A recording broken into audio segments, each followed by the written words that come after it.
Okay, it looks like Bray is going to record as well. If you guys get it recorded, just send it my way and stuff on Discord, or just send me a link for something to download, and then we can get it uploaded onto the forums and stuff. Sounds But good. yeah. So I think Classy wants to kind of start this off for us today. But hey, everybody, and thanks for showing up to the meeting. I do really appreciate it. We all do. So. All right, everybody. We doing all today. Good? Microphone muted. Yep. Mm-hmm. How about you? Doing good. Mm-hmm.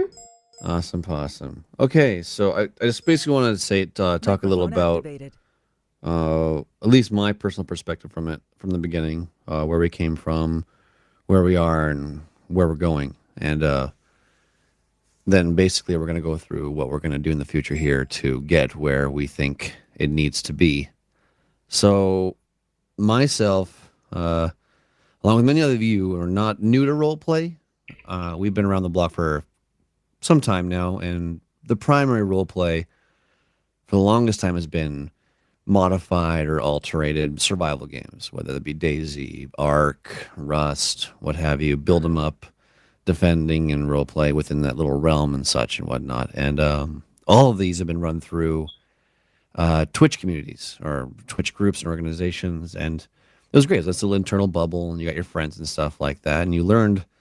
And over time, you met a lot of people, and you learned about a lot of different little communities and groups and stuff like that. And you know, on the other side of that spectrum, you also learned kind of the cliques and niches and a little bit of the I would call high school gossip banter, whatever. Not the childish shit. Anyways, and then I found myself one day. I was watching Dimitri's photography, and he was in GTA, and he was running around as like this overweight, middle-aged trucker dude, with a couple of his mods, Zubert and some others. And it was like, oh, GTA shit. You can open that up. Rockstar's allowing this crap. What is this? And look into it. My good friend Krapinski helped me set up 5M and get in there. And later on, I saw like Wish jumping in as well. Wish one be one of the longest running characters from Twitch. Ever Jenkins. She's been there since the get-go. Lit herself on fire on a stripper pole. And I jumped into this world. And within a matter of hours, the tone is set very quickly. You encounter the police, slash the actual police, most of them were, slash the admins. And in a very short amount of time, the tone is set to where you are. You know, welcome, princess. Look where you're at. And in a matter of 2 to 3 days, you learn how important you are. You're nothing. They don't care where you're from, who you are, how big you are, or small you are. You're equal there, no matter what. And in those early days, when content creators were finding out about this place, this little magical place that was untouched by Twitch, untouched by YouTube, it was a community based around people who just wanted to role play, in a very sim style, but they wanted to role play. From the foundation, it was made like that. And people started coming in because they saw this amazing place, this caliber and tone and energy that's never been seen before in role play, and it was perfect. It made the perfect game for that. Unlike other survival games, there's so much fluff added to it between the building things and just a lot of this weird. You build up, you get a little defensive, and it's a salt factory for a lot of these other ones. Just because you collect and then you protect, and then that's just. And there's useless things like eating and shit. Like that doesn't add anything to fucking role play. Anyways, but that's a different story. So you find this place called GTA and you find this place called SOE. And in front of me, literally in front of me, I saw multi-million YouTube subscribers kicked right out of the fucking server because they did something stupid. And like, no gun, zero tolerance. It was a wake-up call and it was a breath of fresh air. I felt like I was finally home somewhere where it was about the stories. It was about the content being made. It wasn't about who you were. Your ego left. When you went through that door, you put your ego on a fucking coat rack and you came in that door. And when you left, you could put that fucking stupid coat back on and do your thing. But when you're in that server, it was real. That was the real show. So obviously it exploded rapidly. I'm talking real rapid here, to the point of where it was daily DDoSes. Well, sorry, not daily, almost hourly DDoSes. There were times the default, I don't know if some of you are newer here, but there was like the default Danny Apocalypse of where the server was crashing like every 20 minutes, and the cops would be spawning in at the train station with shotguns, ready to take out the Danny horde. And the people who were not competent were gone. It was like herding cattle and branding them. And if you kicked the brander, you were done. It was fast, quick, and amazingly, they didn't give up. They didn't give up for weeks, nonstop, to keep that integrity for everybody trying to get in. And eventually, I think, I can't speak for the admins that were there and from behind the scenes, but there was a mutual separation. All that build-up, stuff like that, people, either they changed their opinions on things and moved forward, and just they went separate ways, like a lot of us did. And we picked up and we went with this big idea, this big dream, and we got up and pilgrimaged across the land to find our new home. And we started building the foundations of a new place to keep that core integrity, that idea of this place of where you are accountable, you stay true to your character, and you give to the experience. That was supposed to be it. Serious fun. That was the pillar. That was the big key right at the beginning of all this. Serious fun. Now, we get a new server up. We start working toward getting this community started. We bring over people that were from the SOE that didn't want to stay there. They want to kind of come along with this move. And it got relaxed. Felt comfortable. Like, oh, finally, somewhere to go where I don't feel tension. I think that's where that was the first trinkle of problem right there, where it was this feeling of security and ease. And from there, we found Coil, huge helper, donated his server code so we could have a place to start, get in the game, and continue on moving forward with role play and playing GTA. And some of the developers that were there as well, and more added, were in the background working on the new server, which takes time, especially the way we were designing it, which I think may need to change a little bit as well. What's priority? What's important to the new server? Instead of bells and whistles, some core mechanics, and then it's up to the people in the server to make the place better. Anyways, then time goes on, and a lot of people, lives have changed because of this.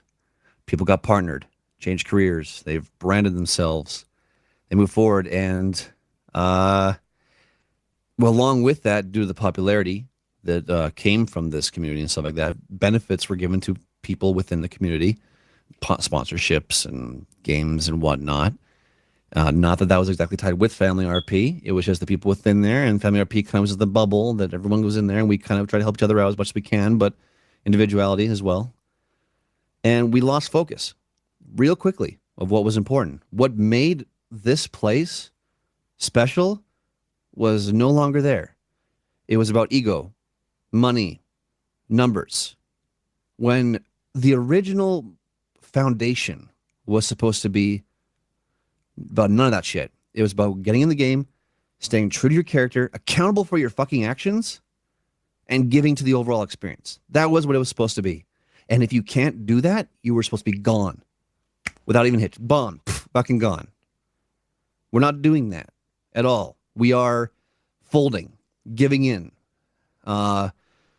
Warnings, flip-floppy, making little exceptions. And it has snowballed through multitudes of little things like that, throwing in a little bit to this pile of shit. Now it's a massive pile of shit. And today, when I want to go watch one of my friends' streams to see what they're doing in GTA, I can't even tell anymore if it's Family RP or not. I can't. I'm looking on the screen to find a mechanic feature to line it up, because what's going on the screen is not what I was expecting it to be at all. It's jumping around, crazy, goofy, over the top nonsense. But then I get to figure it out because, that cop's got no fucking pants on. Okay, this is definitely not Family RP. At least there I can find it at that point. But it shouldn't be that hard. The reason the place was so magical is because it's so hard to get where we're supposed to be. And the fact that we were supposed to have such a great standard, that's why people wanted to play here. We're not holding that standard anymore. We're like every other server, minus having cops that are actually cops who are questioning the integrity, because in one hand, They have to keep the police standard. But on the other hand, if you meet this person or this person, let it slide. That's not the way it should fucking be. If they have to hold a standard, civilians have to hold a standard. Simple as that. If you're going to play a type of character that eventually is going to get caught and is going to criminal and it's going to continue going down that path, that shit stacks up and does not get forgotten. You are accountable for your actions. There are characters that have been here from the start and they're still doing fine because they're not crazy over the top fucking psychopaths. Avery Jenkins is a great example. She's a fucking psychiatrist in the game now. She's been there since the get-go. We can do this. We can get to a point of where very, very few communities can get. You just have to be an adult and care. And here's the thing. You may not agree with what I'm saying. You may not like this idea. I mean, maybe it sounds like it's way too serious for me. Well, here's the thing. Nobody is holding you here. If you want those over-the-top experiences, you can go to different servers. They're there. You already are. That's fine. For one, I like it here. And I want it to be a very magical place. And that's all I got. And to that extent is we want to go back to that magical place, guys. We do. And we're going to. We're going to work together as a community to get back to that magical place. And if you want to be for the ride, if you want to be along for the ride, you have every opportunity. But if you feel you want the high octane, high action, jumping it around, being crazy, like Classy said, no one is holding you here. No one's telling you to tweet out that something is dead and that you're playing somewhere else. No one's telling you to do that. No one's asking you to. You're doing that on your own. And if that is your decision, that is your decision. No one is holding you to the family. And I implore you to go play other places so you can see just how good you're going to have it on the family RP. Because that's what we want. We want people to be held accountable for their actions again. Not just the police force. Not just the admins. Not just council members. We want everybody. I mean, thinking, I remember probably my favorite thing to see over in SOE was, first off, everyone's jamming to get in because it was fun and anybody could go in there and nobody was different. The second part was they wouldn't even fucking start the server if there wasn't an admin ready. And if there wasn't an admin, they'd barge in and you'd see Eli in fucking side help chat be like, yo, get the fuck out of my help chat. If you do, they just you start seeing people get fucking kicked for just being idiots. And, we just, I don't know, there was something about that where there was pressure from all angles to do your part and behave and do it right and not fuck around. And set a tone where everyone just fucking understood, hey, I don't want to lose this because it's so great. And it is great. And if it's part of everyone's fucking career at this point, if you are streaming it. And I don't know, man. I think we need to get back to that. Otherwise, people are gonna get too lazy. And fucking lazy sucks. Lazy makes the whole thing screwed up. And that's the thing. We've all gotten lazy. I can say I've gotten lazy, and it makes me sad that I have. We've all started conforming to this ideal that we're comfortable. A lot of us, some of us, I'd even go as close as saying is entitled. Entitled to think we're okay to be on a server just because we were here first. It's not the way we are, and it's not going to be the way we are in the future from today forward. I want everyone to come onto the server and remember that it is a privilege for everybody, for admins, for cops, for civilians, for psychopaths, for little ladies. Like, it is a privilege to play on the server because we are privileged to play somewhere that is so high skilled when it comes to role play, that we hold everything, such value to everything. And I want that value to come back. I want it so that when you get on the server, it's not because you are entitled and excited and it was easy to slip on there, but when you get on there, you sit there and think to yourself for a second, I'm back on the server. I'm lucky to get a slot. I'm so privileged to be able to get to sit here every day and play with so many amazing role players. I want everybody to be accountable. We want everybody to be accountable. And I'm excited to have that back. I hope you guys are as well. Can I just sort of ask a quick question? And it's related to this. Sure. I'm wondering if you guys sort of have your finger on the pulse of how much of the sort of silly, lackadaisical, not necessarily committed, easy breezy role play / situation / I can answer interactions that. is governed by the fact that maybe some people were waiting for the new server. And to be clear, that doesn't affect me. I don't know if people are worried about losing their money or something like that. I mean, Kiki is, I think, negative $95,000 in the hole. So I was never holding out for the new server, but I don't know if you guys feel like that was sort of looming over some people's heads and governed their willingness to take part in serious role play or really dedicate themselves to stories if they weren't sure if or when they should be waiting for the new server. I can answer that one actually quite well. I don't know why people are. This has been the culture not coding thing for the longest time. Absolutely. Why does it matter? Some people sometimes forget where the hell they are, of where the money doesn't matter at all. Absolutely. It's a digital number, and the fact that, if you're playing some multi-millionaire illegal operation system like that, I think some people sometimes forget that if you lay down a foundation to a great story, great role play, we give you the assets to do that. Yeah. Did people forget this along the way? Yeah. Hold on, Milton. So this idea of waiting for this new promised land, and I'm going to admit I am guilty as charged for using that as an excuse to get people quiet. Just wait for the new server. And that's not the way it should be at all. It should be just continue on with your stories. Just do it. There's no reason why you should not be. What are you waiting for? What's around the corner that's going to make it so much different? Mechanics and features? If you're focusing on mechanics and features, that's not really the right way to look at it at all. Sure, there's some things that can definitely accent it, but it doesn't make it the role play better.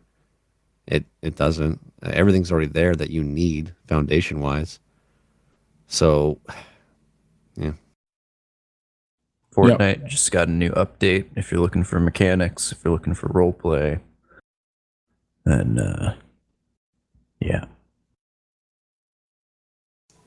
That's exactly it. We don't need code to continue the beautiful culture we should have on the server. The code should be the last thing on anybody's mind. I agree. I mean, but it isn't, right? I mean, let's be honest here, right? This is a group of adults. That's what this is. It's, we're playing a game for children, and I think all too often there's a de-evolution there. Where it's, well, this isn't fair, and I'll hold my breath until it does get fair.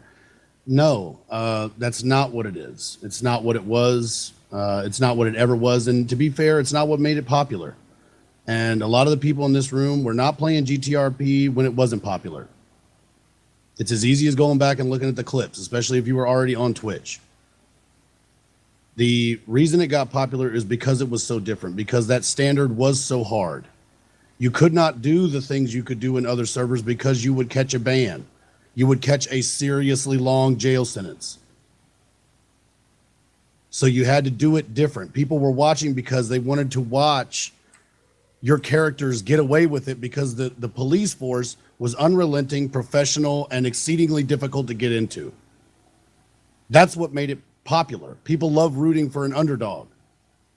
Now, like Classy said, the streams look exactly the same. Shooting and burning and blowing every fucking thing up. That's what everybody who was streaming GTA before was doing before. And that's what they're doing now. And anybody who can do simple math has seen the numbers drop off. Everyone's numbers have dropped off. I was talking to Fincon about that today. that if people came over from SOE because they wanted to ride the gravy train with biscuit wheels, the train is gone. It's already derailed. It's gone. We killed it. It was the death of 1,000 cuts. We, the team, collectively. And there's a clip right now that I just saw on my channel that has 21,000 hits on it.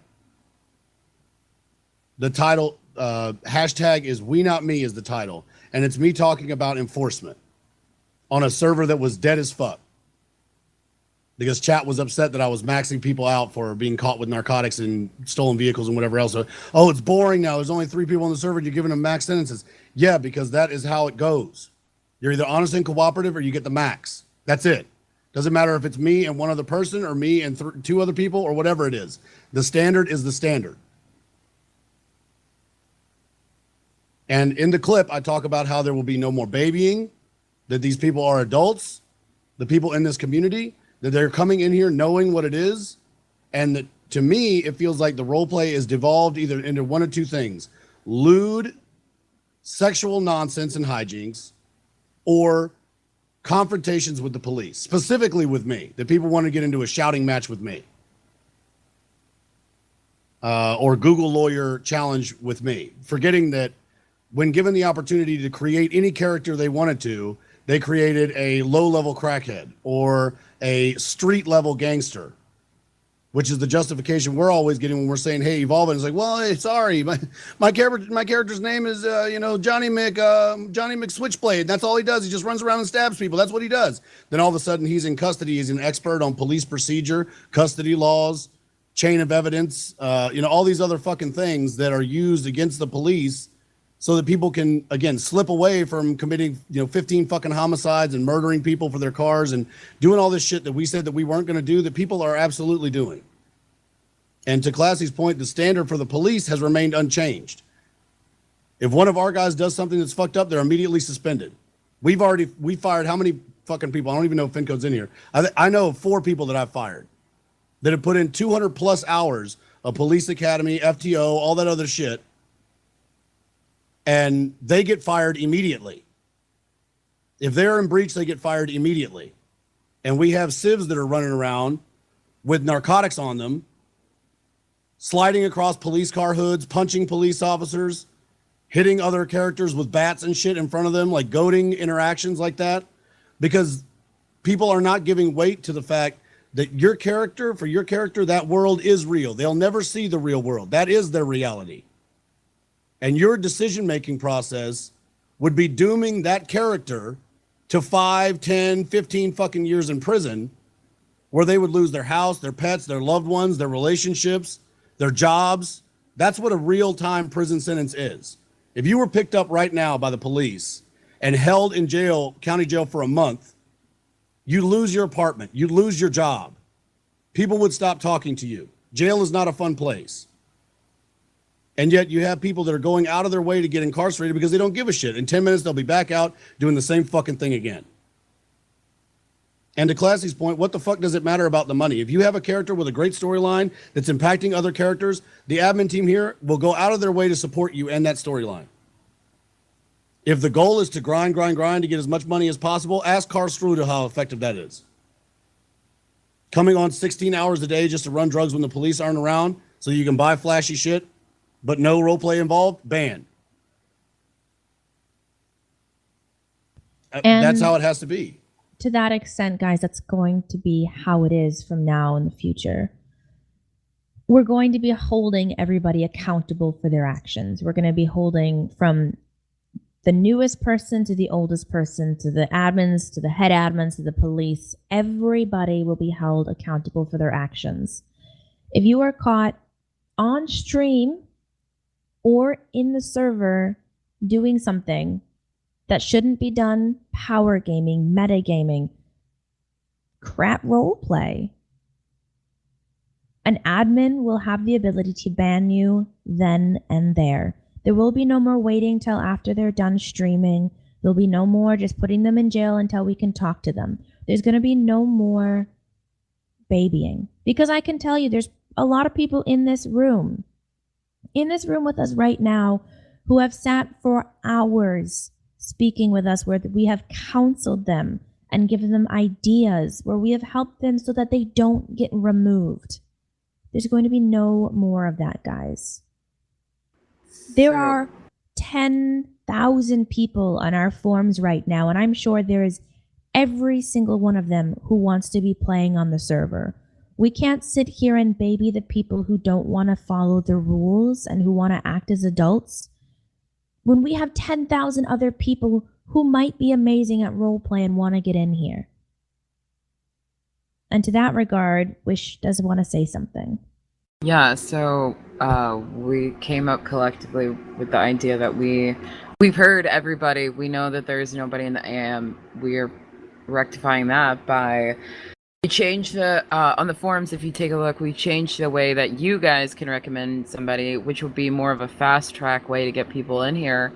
Of course, if you suggest somebody, you will be held accountable if they're shitlords.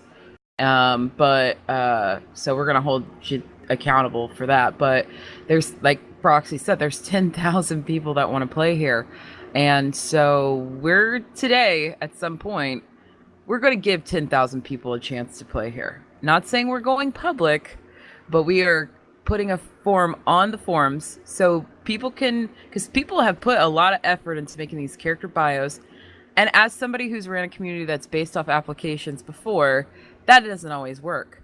But because we don't give a damn anymore and we're doing boot to ass, if they suck, they suck. We'll kick them out. Like we're gonna give this, we're gonna get the fresh blood that everybody wants and everybody needs, I think, to help revitalize everyone. And we're gonna make sure that people really know that like their spots are special. It's a privilege to play here. It's not a right. You don't have to be here.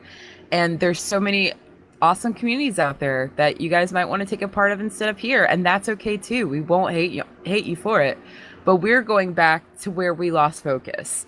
And I know people are like, well, we left SOE because it was that type of place. Well, to me, SOE was very special.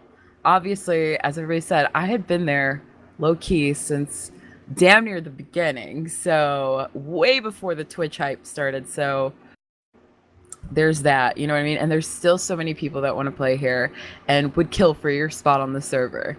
And we're going to give them that chance. The reason that I left SOE is because the policy evolved to the point where what was being said was if they stream, they get a ban.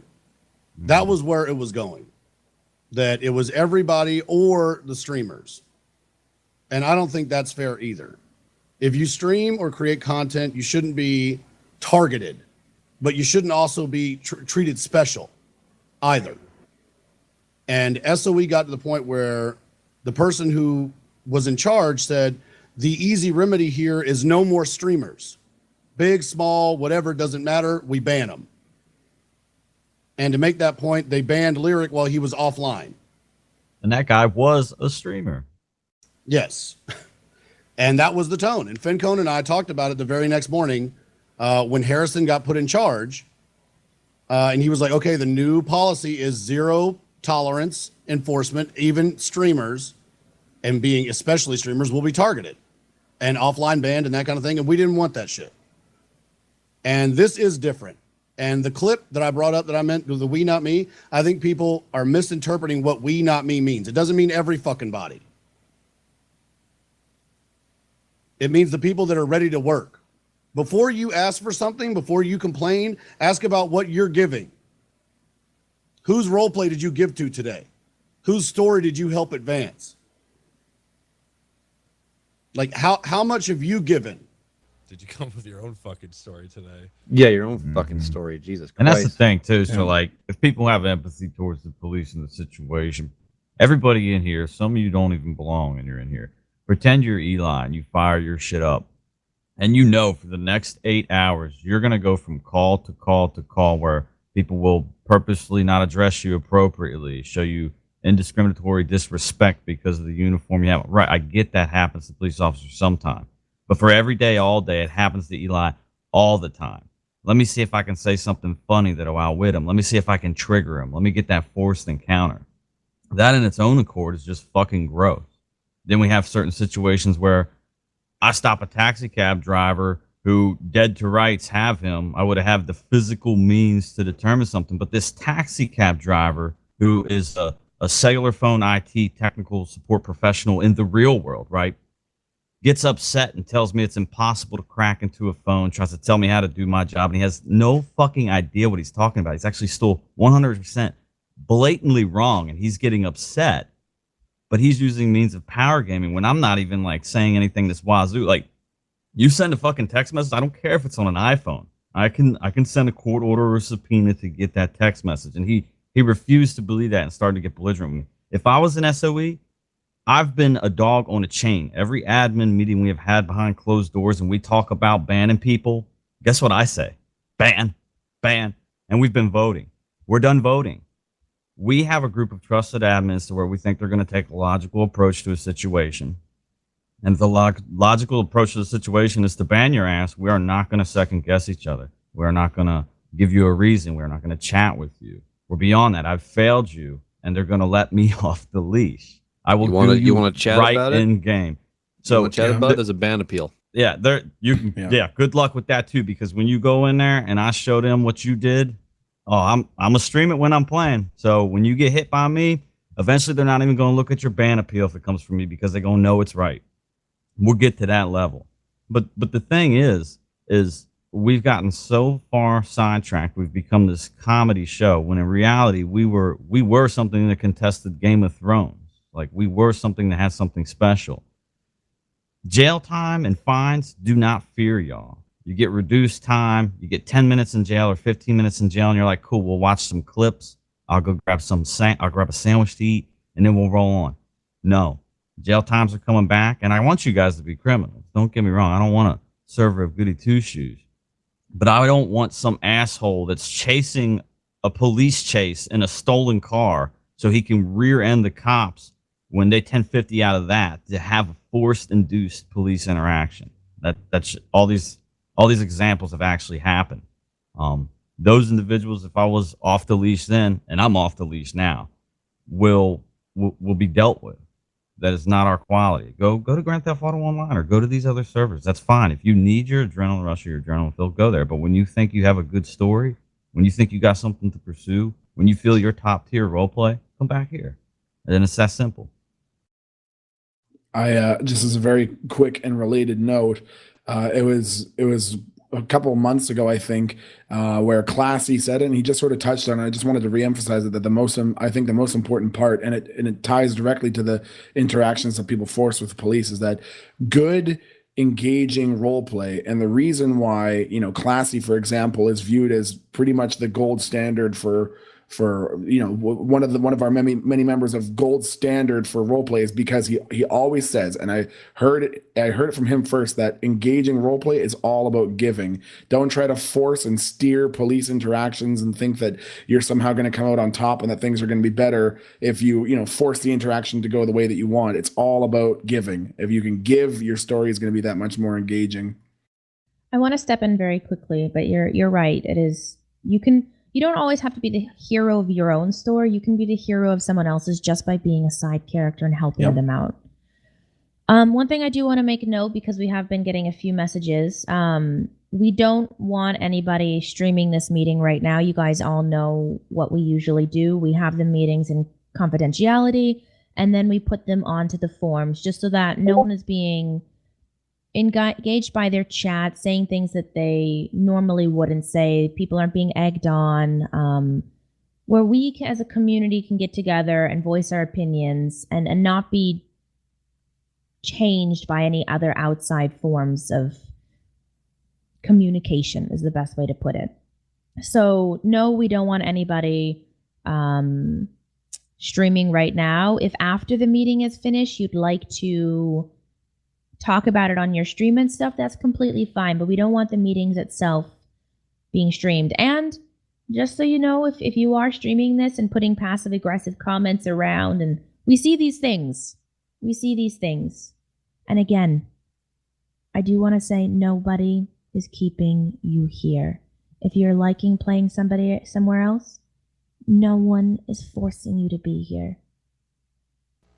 I mean, there's constructive criticism, and then there's outright shit talking a community. Honestly, if I hear somebody shit talking the community, that's making the whole community look bad. I don't want that kind of toxicity fucking flowing around. That turns back into Arma, and I've seen that.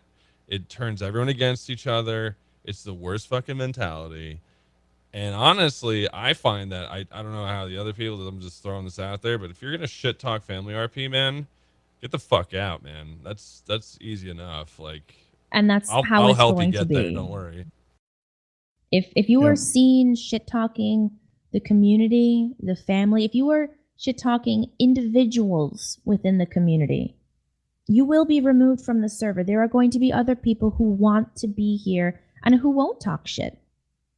That's the way it is. And I'll go back and again, not to rub salt in the wound to some of the newer people, but Fincone, Timac, Proxy, Wish, Dimitri, Baba. God, I mean the fucking list goes on and on to the folks that go back to when it was a nightmare. When 5M first came out, and Fincone remembers this shit, the only people that populated 5M were the motherfuckers who got banned off GTA Online. Again, a game where you can do almost anything. Were banned from that game. And they would come over in droves. Good luck doing any fucking RP. You people complain like, no, I don't have anybody to talk to. I want to read my screenplay my character wrote. It's 400 pages long. Okay, great. Back in the fucking day, Classy's absolutely right. We would deploy SWAT to the train station because people were coming off the fucking train with, fucking trainers and hacks and scripts and shit like that. They would come off the train with a minigun and hose everybody they saw, blow shit up, go fucking crazy. And we've evolved so far past that people don't remember what it's like to actually play on a shitlord suck server. They don't even recall what it was like. We were privileged to have Eli stand there.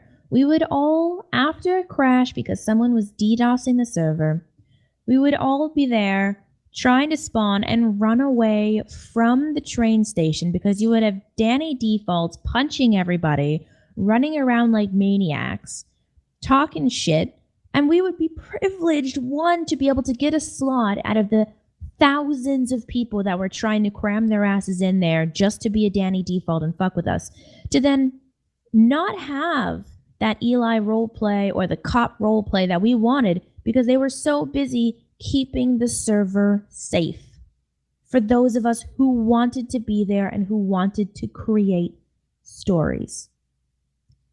So I'll just say this. I just got a message, a poke from KADS. Poke says, your brother took an easy way out from you.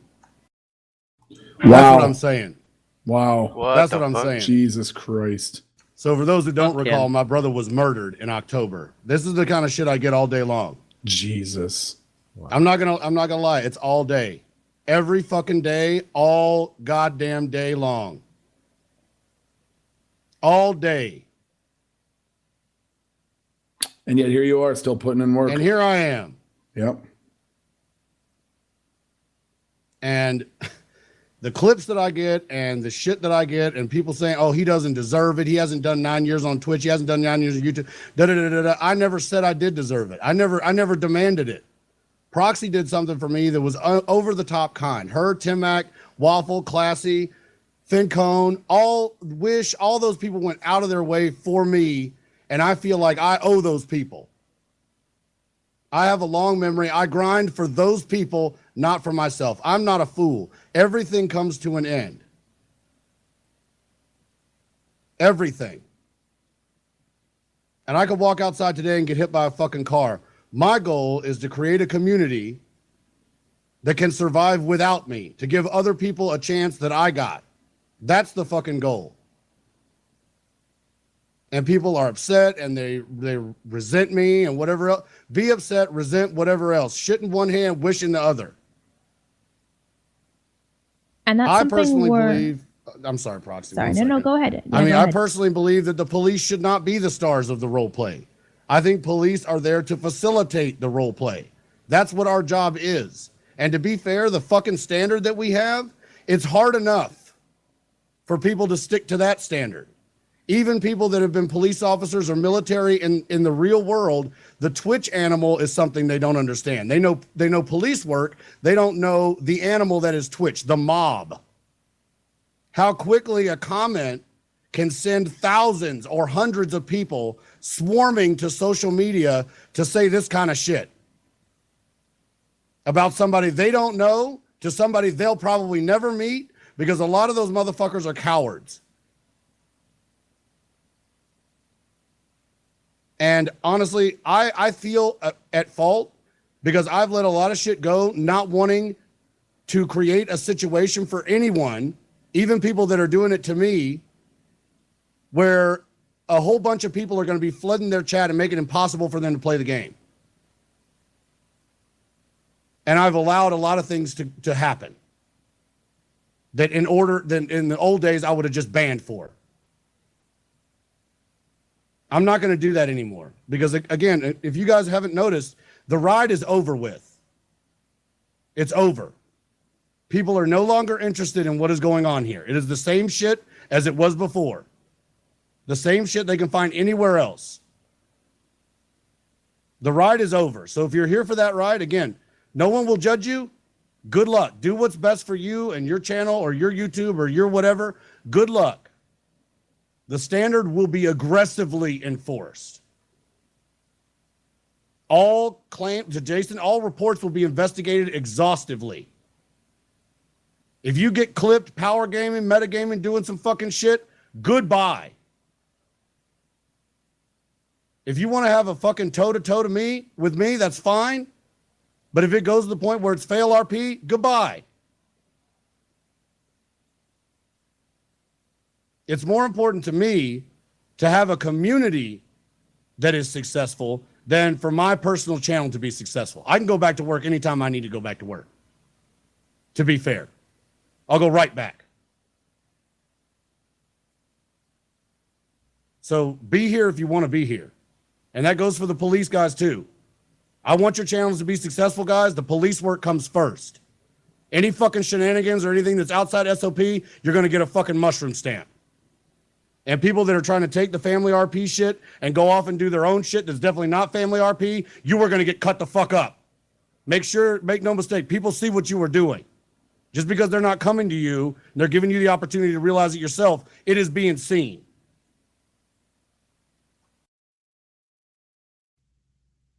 To Eli's point, I want to go back a step when he says that it shouldn't be the police interaction we're looking for. It shouldn't. I remember back in the day when on SOE, if you had a cop pull up, you would be sweating bullets because each one of those cops were an admin. And if you were caught doing fail RP, if you were caught doing something wrong, you could be removed in an instant. You didn't want to cop bait or punch a cop for views because it means you would be getting banned or a pretty hefty ticket, because back then we had the ticketing system, which will be coming back. It was an oh shit moment, like Tim Mack says. When a cop pulled you over, you were sweating. It wasn't this, oh shit, I wonder if I can one-up them and get a hilarious interaction. I'm going to do this and this. No. It was an interaction like a real police officer would give you, not this, let me just jump around, be silly. It doesn't work like that anymore. It's not going to work like that. We want that, oh shit mentality back. We want that, I just ran a red light and this cop is pulling me over. Fuck. I'm not going to run another red light for a while. On that note about the server, sorry, Wish, you want to go ahead? Just real quick, and the thing is we're not telling you that you all have to be law-abiding citizens. Of course, some of you guys are criminals or do your thing, but you must like what Classy was saying earlier. You gotta have accountability for your role play. So, like, if you go toe-to-toe with Eli, expect to get fucking numbers added onto your prison sentence.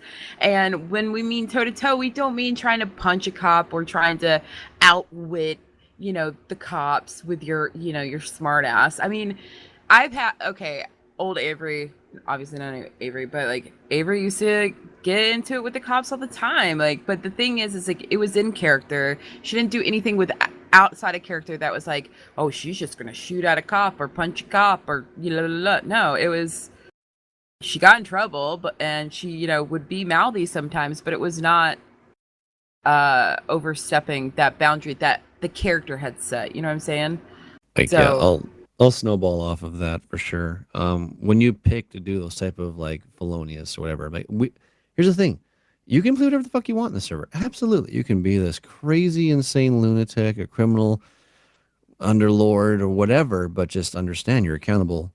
Stay true to your character and give to the server. We don't care. You can do whatever you fucking want to do, but just understand that the crazier and wilder you get, the life expectancy and the shelf life of that character goes down and down and down and down, just in like a weird warped version of reality. Obviously, we don't want to be a sim, but I mean, just remember that when you want to be a criminal, we want criminals. We do. And if you want to be a low, deranged, idiotic gas station holdup criminal, go ahead. Just, you're not going to be around for a long time as that character, but go ahead if you want to do it. If you want to be an underground, incredibly smart kingpin of some sort who barely lifts a finger himself and has other people do it, go ahead. There's a chance you'll live longer and have a longer life, but there is still a shelf life. That's one of the beautiful things about this server, that no NLR, was that nothing was ever forgotten. But people tend to forget that you were not bound to one character either. The chess game of no NLR is amazing. We've all learned to really like it. But then people kind of forgot that, oh yeah, I can be different characters too. I can do different things. So when your character becomes this wild, rampant, over-the-top, crazy goofball, and the officer pulls up and unrolls the scroll of which is your criminal record, and you wonder why 3 cops show up with guns?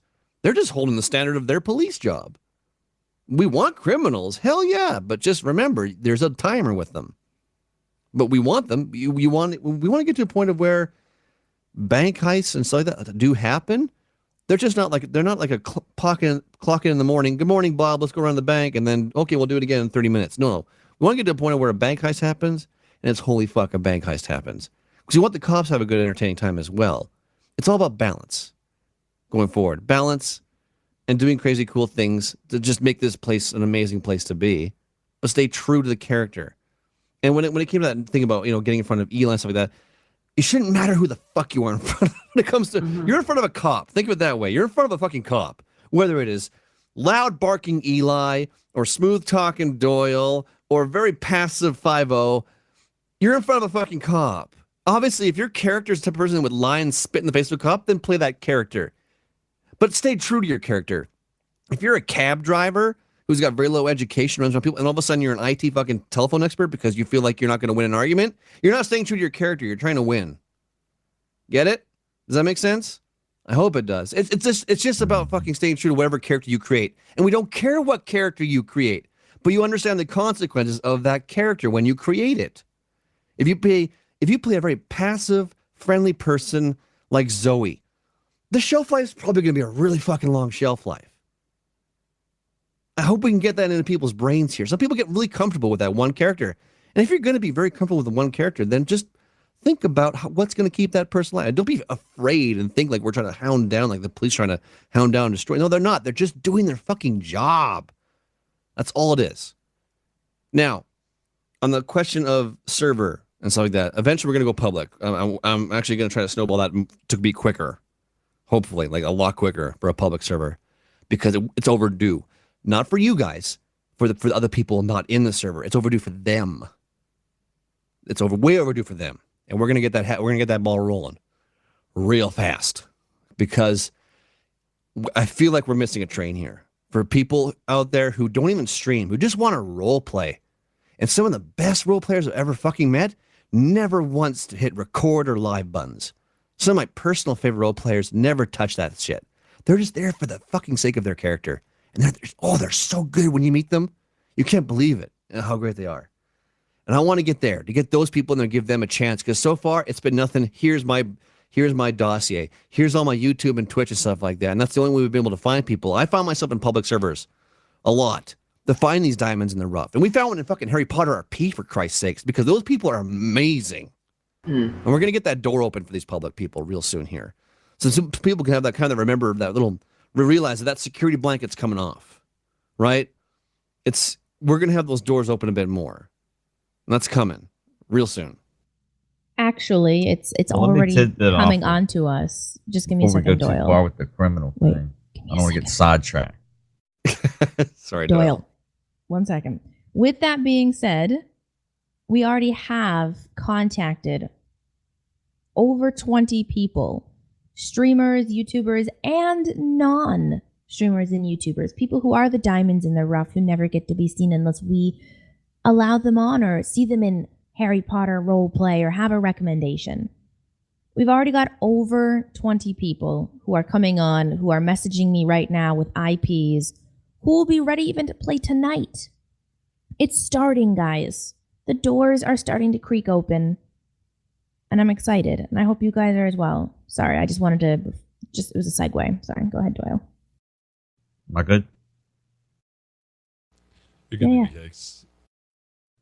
All right, so I mean, like, if we're gonna talk about like Gilly God TV is a perfect example of a knucklehead, low-level criminal.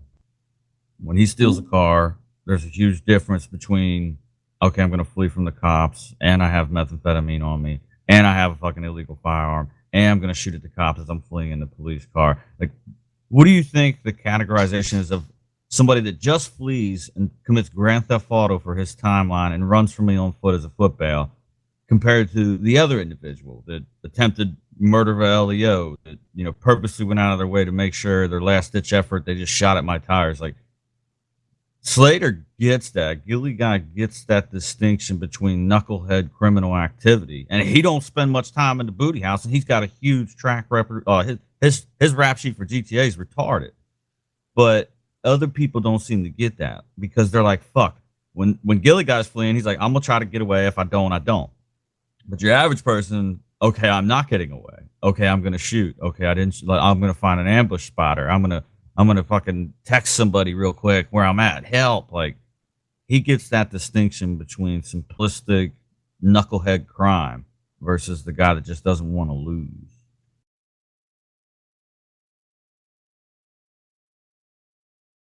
And we're whitelisting a bunch more people. Yeah, it's not win or lose. Some people have that mentality, and it just treats for bad RP. You've gotta. It's the RP. If you have good RP, you win. That's what it comes down to.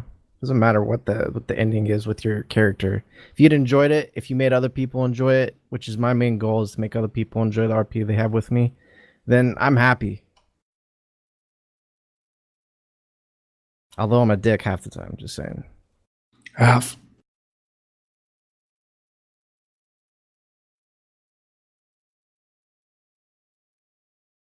I mean, I think Dole makes a great point, right? I mean, Dole, how many of the people that you arrest do you see pretty routinely? Like, you go to their house quite a bit. You making the same stops, the same guys that are suspected gang members or the guys that you're talking to, whatever. If those guys get popped, first of all, they're taking steps not to get popped because they've been popped before. That's why they learn. They have to evolve. They can't go back to jail. I mean, that's what gang life is. You end up either in jail or you end up dead. That's the life expectancy for a gang member in the middle of South Central Los Angeles is very low. Most of the guys that end up getting to old age is because they were incarcerated. But the recidivists, even the gang members who are hardcore, they do one of two things. Either they know the cop by name, and when they see Doyle, they're like, hey, Doyle, what's going on? They're going to be, I wouldn't say cooperative, but at least cordial because it's business. The police are there to lock you the fuck up. It's their job to do what they're doing, sell drugs or whatever the fuck else it is. Now, some of those guys are real scumbags, but to Doyle's point, they get the fucking book thrown at them. When they get into court and the cop's like, yeah, and this guy had a fucking razor blade in his mouth, and he tried to cut me, and he ran, and he tried to hold a person hostage, especially in the state of California with their enhanced gang laws and the 3-strike rule, you don't see those people anymore. They go to jail for life. And we got people in the server that are multi-felon homicidal maniacs that when they get pulled over by Doyle, or they finally do get caught at the end of their criminal spree, are shocked and appalled and want to scream about how it's unfair and, you know, they're being targeted and this and that and this and that by the police, when in anyone's right mind, there's no way that a psychopath like that, to Classy's point, would be running around for months and months and months, not locked up for the rest of their life. You can have any character you want, but you need to be able to RP it. If you want to be a fucking lunatic, be a lunatic. But once you get caught, you are going to get the 9s. You're going to get a mental evaluation. If they say, hey, this guy's a fucking psycho, you're going to the mental ward. And if it's a situation where you're like, oh, I don't know if this is going to be something where I would be jailed for life. Think about your character, the actions you're about to make. If you wanted that to happen to you and your family, what you would want to happen to that person if they get caught. Somebody busted into your house right now wearing a space monkey suit and stuck a gun in your face and robbed you blind. Would you want to see that same person out in the same space monkey suit at the bank exchanging pleasantries with you 2 hours after that? Probably not. When I play my crim character as an example, and I've tried to be there to coach people who want to play criminals, I got caught quite a bit, especially in the beginning. Strong arm robbery was very difficult not to get caught.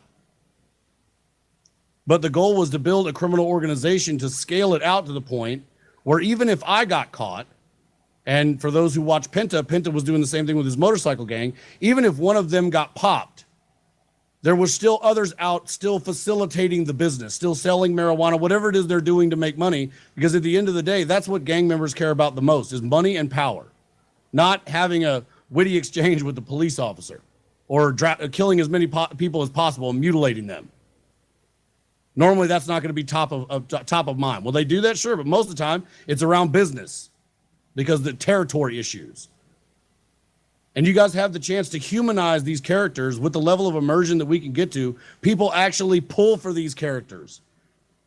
Characters they probably never pull for in real life. They're pulling for a homicidal crack dealer because they know it's difficult for him to get away with the shit that he's pulling. They're hoping that he's smart enough to do it. I mean, nobody wants to be a part of that toxicity with the shit talk and the garbage, guys. They just don't. Most people come to Twitch for fun. The only people that are engaging in that kind of shit are people from SOE that are bitter they can't get in here, people that want this community to fail, or the same scumbags who used to victimize all of you and us on other servers who follow you around because you're a streamer or a content creator looking for an opportunity, just one opportunity to teabag your character because they just fucking hate you. Those toxic people are out there. But those are the people who are spreading the garbage, and that's why the numbers look like shit, because the only people that are coming now are those people that are hoping for that level of garbage. And unfortunately, we're fucking giving it to them.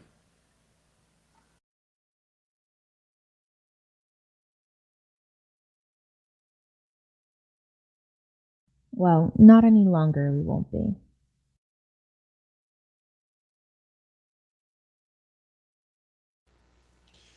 I think a point though that needs to be made is like there's like two it seems like people take it's like a fucking bipolar community. You're either extremely violent criminals that just do over the top shit, or you don't do shit and then people fucking just stand around and then they get bored. Nobody knows this like middle ground, how to work it, and it's, to me, it just shows signs of fucking extreme laziness of not coming up with something good or something at least moderately interesting. Instead, they'd rather just fucking stand around in a circle and just bullshit until everyone gets bored and leaves. And then they drive around with aimlessly. And like that kind of shit, like, honestly, is just as bad. Because like, what are you doing? What the fuck are you doing with yourself? Like, help people out. Go jump in a car and get into a little bit of trouble. You can get into a little trouble, it's fine, and not worry about it. Yeah.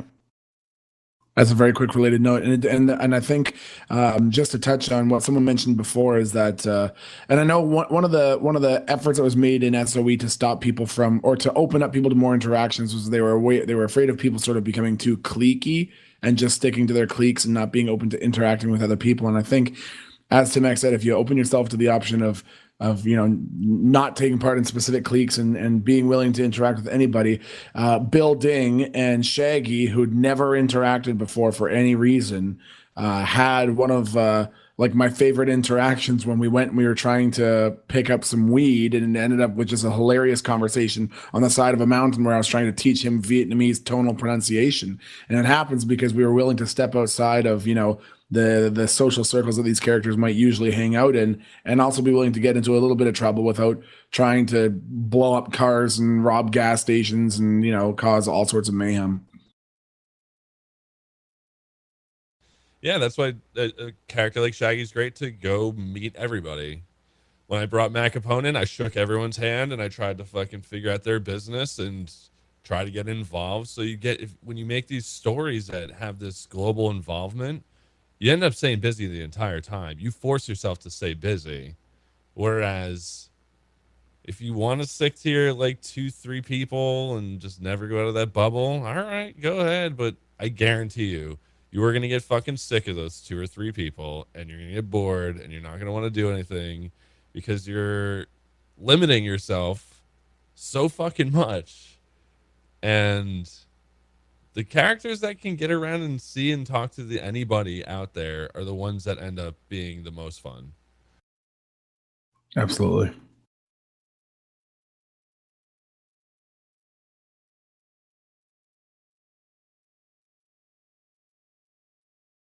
But that kind of shit needs to come back though. If I fucking it bugs the shit out of me that even though a server might be full, ain't fucking nothing going on sometimes, or just ridiculous amounts of stuff are going on, and it's just like none of it makes sense. Like, it does this shit fucking it drives me mad.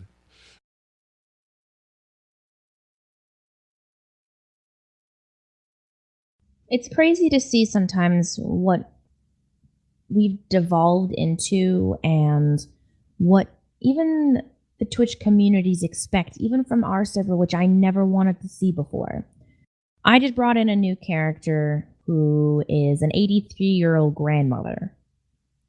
I sat there and had people in chat say, "This is too slow, go rob a bank."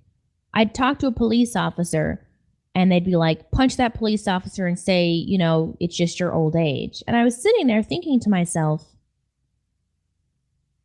what 83-year-old would do that? You can barely lift a finger without wondering if you're going to break an arm or a hip. You just don't do that. It makes no sense. And that just goes to show the kind of roleplay even the community is now expecting from us. They're expecting what everybody else has. So I don't want that. I don't want people to sit there and watch an old elderly woman or any character and be like, "This is slow. Do something fun." Well, yeah, it's slow. We're building characters. We're building stories. I just brought this character in for less than 8 hours. Nobody knows this person. I can't just be a crazy criminal or a psychopath or a murderer in 8 hours. It doesn't make sense. I want to develop a story. I want to bring things to light. I want to get to know characters on the server before anything happens. I want to put a little fish hook out there with a little worm and get people interested. That's what everyone should do. You don't have to always create a story, but there's something so satisfying, guys, putting time into a story and seeing it evolve. It's unbelievable what you'll feel. Just going in with a brand new character, with an idea in mind, what you'd like, character goals, story goals. They'll always change because of interaction from other people on the server, but you'll have something to hold on to. Because I could go in every day, and even I'll admit, Ella took a turn that I didn't want, and I don't enjoy playing her because she is that get in, do the same stuff every day, go to jail, get out, and do it again. It's not fun. I'm not creating a story with her anymore. I'm just playing her because I was comfortable and because people liked it. And that's not what I should be doing. Especially as an admin, I should be leading by example. And I want to. And I'm going to from now on. I want to create stories that involve everybody. I want to create something special. I want everybody to be a part of something special. And the Family RP is going to be special. It is. And it takes all of us working together to do that.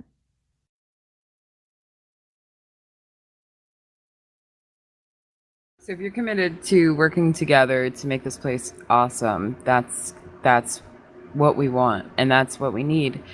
And that's essentially what We Not Me is all about. Is standing together, being one together, being awesome and badass together. And we're not trash, and we deserve to give each other really awesome stories. Like, I deserve to give you guys the best out for your stories so you guys can tell a story. And if you guys want to recommit to that, that's what we're talking about here today. Recommitments, what we're looking forward to in the future, which I think we've covered. It shouldn't be about the new server coming up or money or anything like that. But if you guys are here to play, to role play and have serious fun, which was established day one of the Family RP, then we want you here. And if you guys don't feel that's a fit for you guys anymore, then that's okay too. We're not going to have hard feelings at all, okay?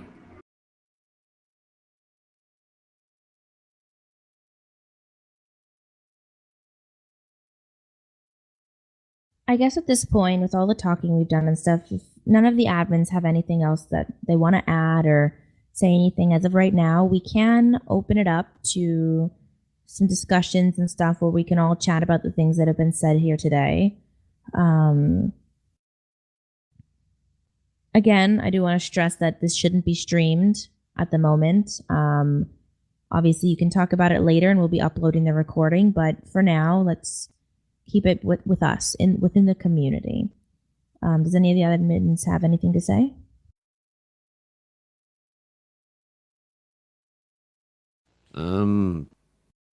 Yeah, go ahead, Tim. I'm sorry, I find that, you know, people need a fucking carrot sometimes. They need you to dangle the carrot in front of them to fucking, you know, provide them their entitled selves to have the most glorious product for them, because, you know, they've earned it through their glory and wisdom of whatever. Honestly, man, that kind of shit's fucking gotta stop. Like, come play here, fucking jump on, get a couple people rallied up, bring them in. It doesn't matter, and then you go fucking run off. Like, if you have a crew that you can get together at a game, do it. Like, honestly, you don't need the whole fucking server for that, right? If you have a crew of like 4 people that you want to bring in, just go on. Just be like, fucking ping the cops, be like, yo, man, we're gonna bring a crew on. If you want to send one guy in here, and, you know, that'd be helpful, because a lot of times the cops they're not gonna go in if there's no civilians around. You know, civilians aren't gonna go in, no cops are. If you do a little joint effort and get it started, that'll ignite the community a little bit. Spread the word. There's one other thing. Go ahead, Classy. Well, it's actually kind of off of what you were saying there. There's no harm either, like, to plan things with other people. There's plenty of cool ideas I've been sitting on the back burner for role play ideas. Just weird things, one-off nights, things to get the community doing things together, other things to create these great stories. There was supposed to be a great Rico event that happened a while ago that kind of unfortunately kind of went to the wayside. There's this idea of like bringing a bunch of old senior citizens or from the 50s bank robberies to come back for one last gig, but the rule of the role play night was that they all died at the end, just for something weird, just to make a neat little interesting day, but keep it true and everything. There's other talks about having the bingo night, because there's a lot of old people characters, have a bingo night on the server. Work with other people, create things, craft ideas, ping it, snowball shit. We love that stuff. They're gonna bring something cool and interesting and dynamic to the server. There's like, and I'll admit, as an admin, and I'm being on the Discord and watching, we have dropped the ball a lot on when it comes to getting back to people and talking. There was a very bad time, I would say not even a month ago, where there was very little going on when it came to talking. And there was things in the background, to be fair. I mean, there was things in the background that were going on, and we were dealing with things and figuring out what we were going to do forward. But at the same time, it was our responsibility to actually get back to you. And we dropped the ball there big time, and we're sorry about that. We plan to go forward and not do stupid shit like that. Yeah. So I kind of went on a tangent, but the carrot thing, if you need a carrot, supposedly, I mean, Cole is mentioning that 60 or 80 players is the 5M goal that they want to have this quarter or so, or something like that. So it's going to start ramping up. It's going to be a little more crazy. I think it's going to be more fun.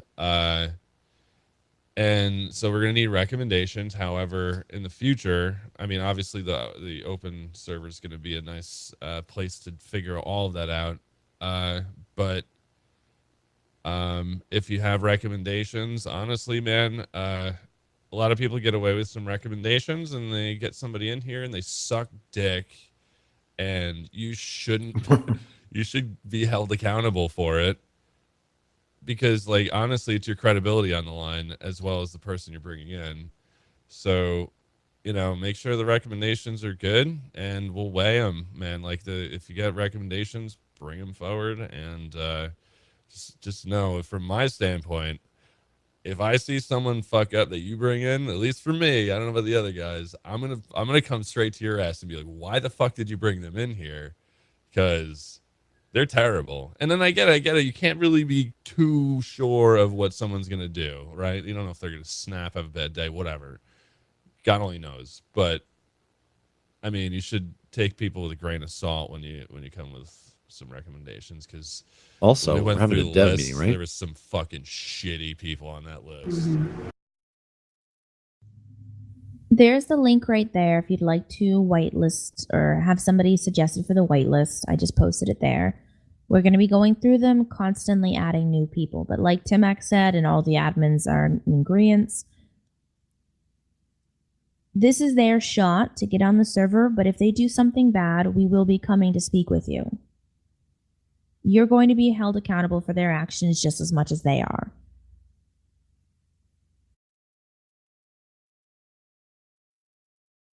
I've got a question about that, if you don't mind. Not just as much, to be fair. We're not going to ban you because we have to ban them, but it will be maybe a privilege revoke where if we see you suggesting somebody else, we're going to think back to the time that, well, we had to ban the last person they suggested. Maybe they're not fit. All right, there's the answer, Dig. Sorry. Should have been a little more clear on that one. Yeah, you lose your privilege if it's a severe case and you're involved with them and they fuck up even worse on you, you know. And this thing is temp. Remember that, because this is temp. Somebody will be refreshed, because we're eventually going to get the public, and then that's going to be the trial ground. So remember, we want more people in here. Absolutely, we're going to open those doors. We're opening up those doors. Get those recommendations in. You know, some streamers out there. This thing, the GTA thing's been around for a while now, almost a good year.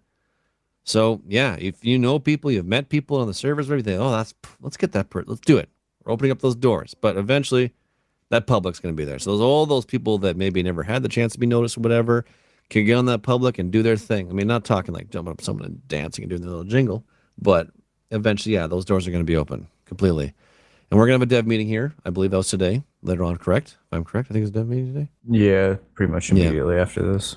We're going to sit down, and I think we're going to be talking about, like, priorities and stuff like that, and honing in on what needs to be done and questions that need to be addressed and whatever, and move forward here.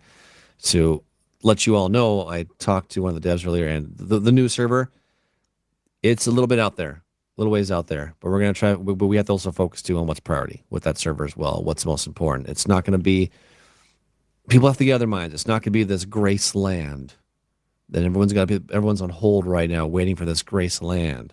It's just something we're going to get to, and we'll just keep moving forward, and we'll have the new server just keep moving forward as well, and we're going to get there eventually.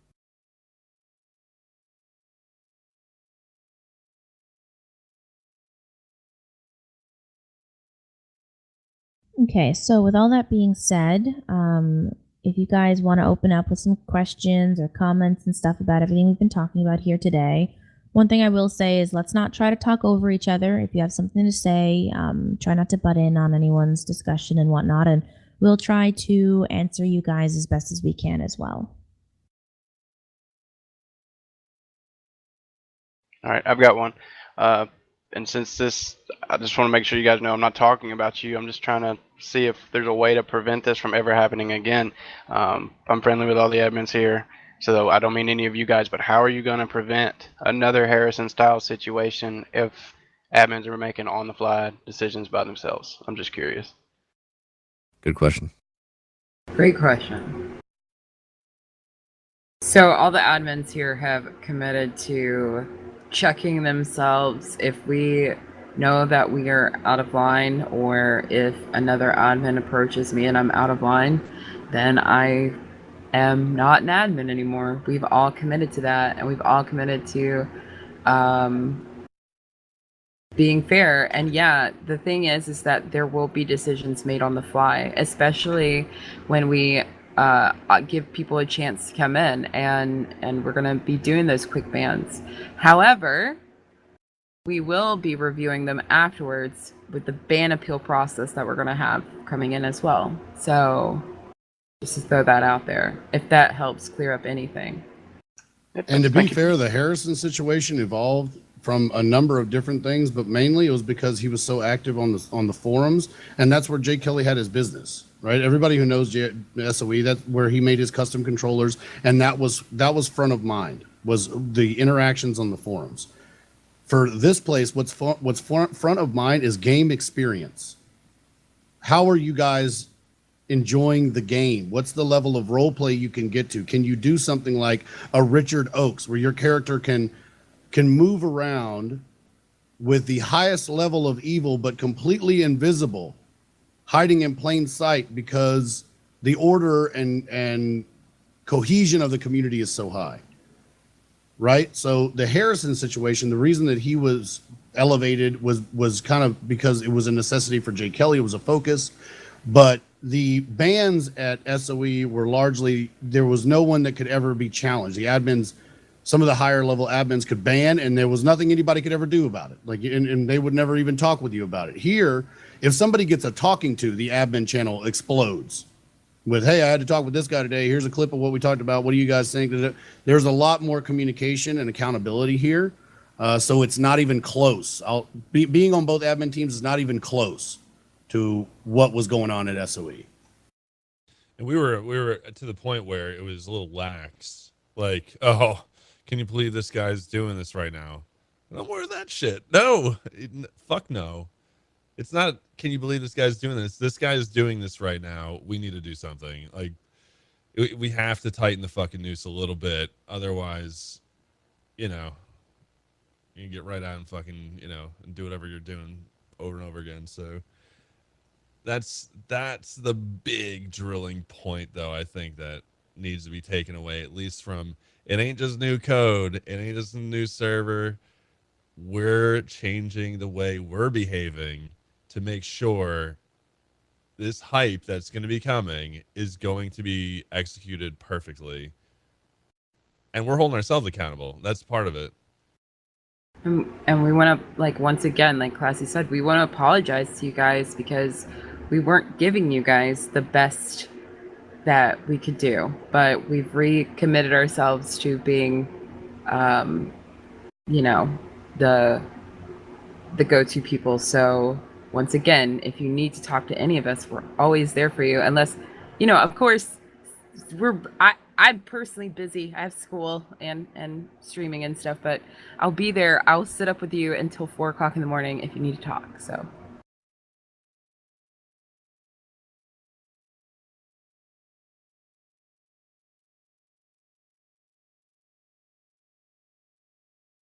As a quick note, it was sort of touched on before, but the last time it wasn't during an official town hall meeting or anything. It was just when the server was down and we were hanging out in chat and just talking, and a few people were just streaming. It was mentioned, and I just want to reemphasize because I really feel like it's going to be a really powerful tool to create some engaging storylines. I think it's a great idea if you want to do a new storyline, if you want to create a new character, if you want to take a new direction and you feel like you've just been doing the same thing over and over and you really want to sort of branch out, feel free to reach out to other people and see who would be interested in taking a new direction with one of your characters or creating a new character. And that's one of the things that I've been doing with a couple of my characters. And it doesn't turn into metagaming or power gaming or anything like that, because you don't plan out every interaction like, okay, so I'm going to meet you at such and such place and I'm going to say this and this and this and I want you to say this back. You get a rough idea like, hey, this character, you know, I want to run this character for mayor I want this character to become like a politician. Are you interested in being an opposing politician or a part of my legal team or something like that? And then it can flow organically after that. But I think it's really a powerful tool in creating engaging content to discuss with some people beforehand. Hey, are you interested in sort of going along this storyline? And then they are going into the same framework as you are. If you're trying to do all of it in game and the other person doesn't know, and you're just hoping that they're going to go along with it, it sometimes maybe won't go the way you want. But if you can approach people outside of it, come up with a story that you want to pursue, approach people outside of the game, are you interested in doing this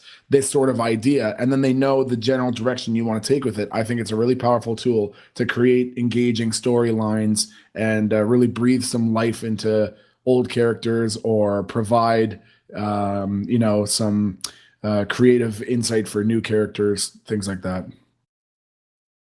That being said, like we talked about before, if you guys have a storyline that involves a large number of characters, so let's say 5 or more, right? They won't be involved in the storyboarding process, but I think the thing to remember is that it's California. It's not an island somewhere where no one ever leaves and no one ever comes back. The admin team is committed to helping the world seem bigger than it is. I think a good example was Das Medi and Katie Rue came to me and they were like, hey, we're working with Penta and the entire biker gang. The thing about Medi's character, though, is that he is a guy who has mob connections to the Boston Mafia. And he wants to move a large number of product. They're processing all this meth. He wants to have a big deal where he can move that meth out of California back to Boston. They need somebody to come in and facilitate that, provide the money to keep the hierarchy going, right? Medi gets paid for this large deal. He pays the bikers pay people working with them. They cut discounts and all those other things, how it rolls down to other characters. That kind of stuff, I personally am more than willing to create a throwaway character or a character that kind of moves in and out of the California area to give your characters those connections that they need in order to facilitate that higher level role play. That being said, Medi knows, and I explained this to Katie Rue, that kind of high level felonious crime, if he's caught in any way doing those kinds of things, he'll go to jail for life. And a lot of you guys saw that, the murder cases and things like that, no punches were pulled on those. If he was going to go, he was going to go. If the RP wasn't solid, he was going to go to death row. But he's okay with that because those are the decisions that's how it gets made, right? So if you guys have those kinds of things, feel free to come to us about it. We'll help you with that stuff. Well, this one kind of speaks to what I just messaged you a second ago, Eli. Where do we come to you guys with that stuff, on the forums or Discord? I find the easiest way, at least if you want to talk to me specifically, is send me either a message on Twitter or Discord is a good one. If I'm around, especially like I try to post my schedule of when I try to stream every other Sunday or Monday at the latest. So if you at times outside of that or on my day off, I try to wake up around 5-6 o'clock in the morning. If you're awake, I'll have those meetings and do those kinds of things. Pretty much anytime that I can find a second to help. Especially on my day off, if that's what's going to be working for you, because then we can, storyboard what's going on. Again, not to the level where we're planning a script, but I'll be able to go in game with a throwaway character without, the body cam on and stuff like that, and help those storylines progress and help those characters develop engaging and immersive storylines. So, Discord would probably be the best bet. Awesome, and that's awesome, because a lot of the stuff I'm scared to come to people with, especially when they're streaming, because of the meta that Twitch chat's going to do. It's going to ruin a lot of my stuff, And that's the thing Absolutely. is, I want you to know that, you can message any of us at any point in time. Just because we're streaming means nothing. There's been days, and I've stressed this before, there's been times where people have messaged me, and I have just stopped my stream, I've just muted up, and I've dealt with what I had to do at that moment in time. And we'll continue doing that. I just heard that about that word about meta. Some people get so wrapped up around that fucking word. It's not meta's not always a fucking bad thing. I hate to say it, but there's good meta, because there's certain things that you just can't you can't know because of mechanics that are not in the game. So like when Eli Thompson and Coolidge are walking down a train yard hole, up to the quote unquote dead body of somebody, they don't know anything because there's nothing literally in front of them. But if I'm in chat and I'm whispering them, let them know like there's a lady here. It was killed by an axe, like a bunch of slashes. That gives them fuel to help the story go forward. There's things you can do with people, even if they're streaming or whatever. If it accompanies with your character to move the thing forward, fucking do it.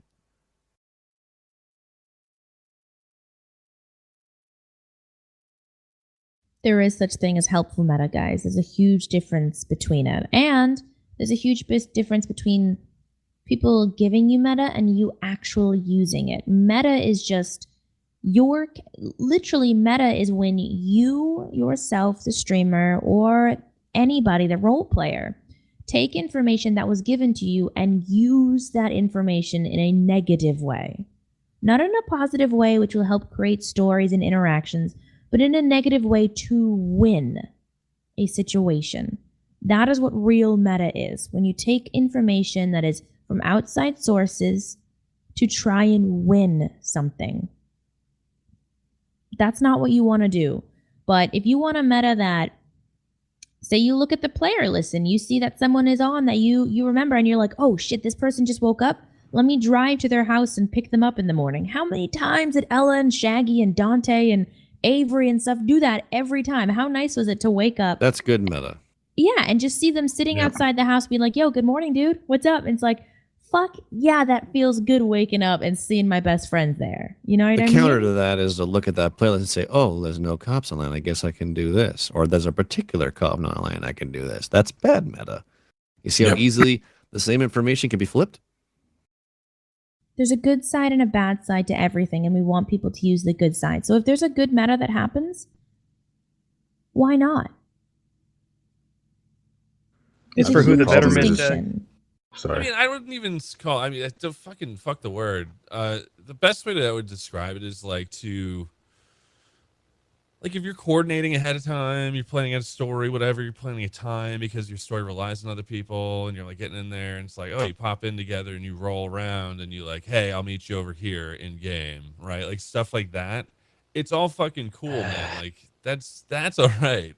It's like, oh, you get a message in chat, hey, this person's fucking bombing down the highway over here if you're looking for him.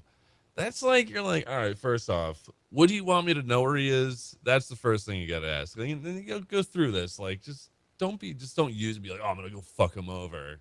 That kind of shit that's where it's no good. Is it safe to say that we should, at least for something like that, out of character, contact the people we're good metagaming against? Because a lot of that stuff can be. If you sent them a fucking message and be like, hey, is it do you cool want to to accidentally bump into each other down here or something like that, right? Like, you know, because it's easy. I've been driving around for fucking 2 hours looking for you to make this shit continue, right? And like, I like shit like that. Yeah, I'm fine with it. If you guys are both fine with it, who gives a shit? Like, as long as you're not like using it to like benefit you over others, you know what I mean? Mm-hmm. As long as you keep yourself on an equal playing field the whole time, I'm cool with it. I don't want to jump in front of the people who have a lot of questions, but this kind of goes hand in hand with a lot of people what we're talking about. Me personally, I have a hard time figuring out where the lines are between things because it's kind of blurry, especially for someone who's on the outside of things. I don't really come or attend the meetings that much, mainly because I have other shit to do in real life. So this is the first one I've really been fully here for. But to get to the point, not only just for the metagaming stuff, but just general RP, it's hard for people to know where the lines are for serious RP or playful RP. No. And for example, for the meta stuff. I'm sorry? It shouldn't be. It shouldn't be. I don't know why it is for a lot of people, why it's so hard to figure out.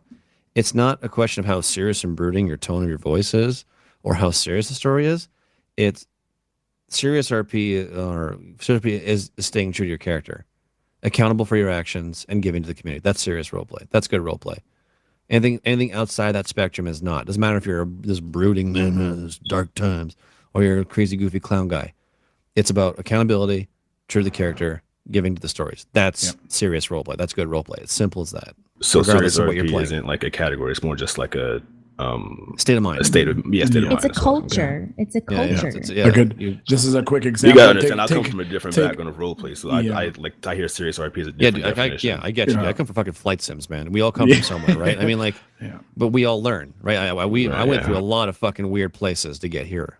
A lot of weird places that, I mean, Proxy and I ran a freaking server that was basically it showed the nitty disgusting backside of Twitch when it came to communities and clashes and being on people's blacklist. I mean, to this place of where, you know, it's supposed to be a privilege to be here.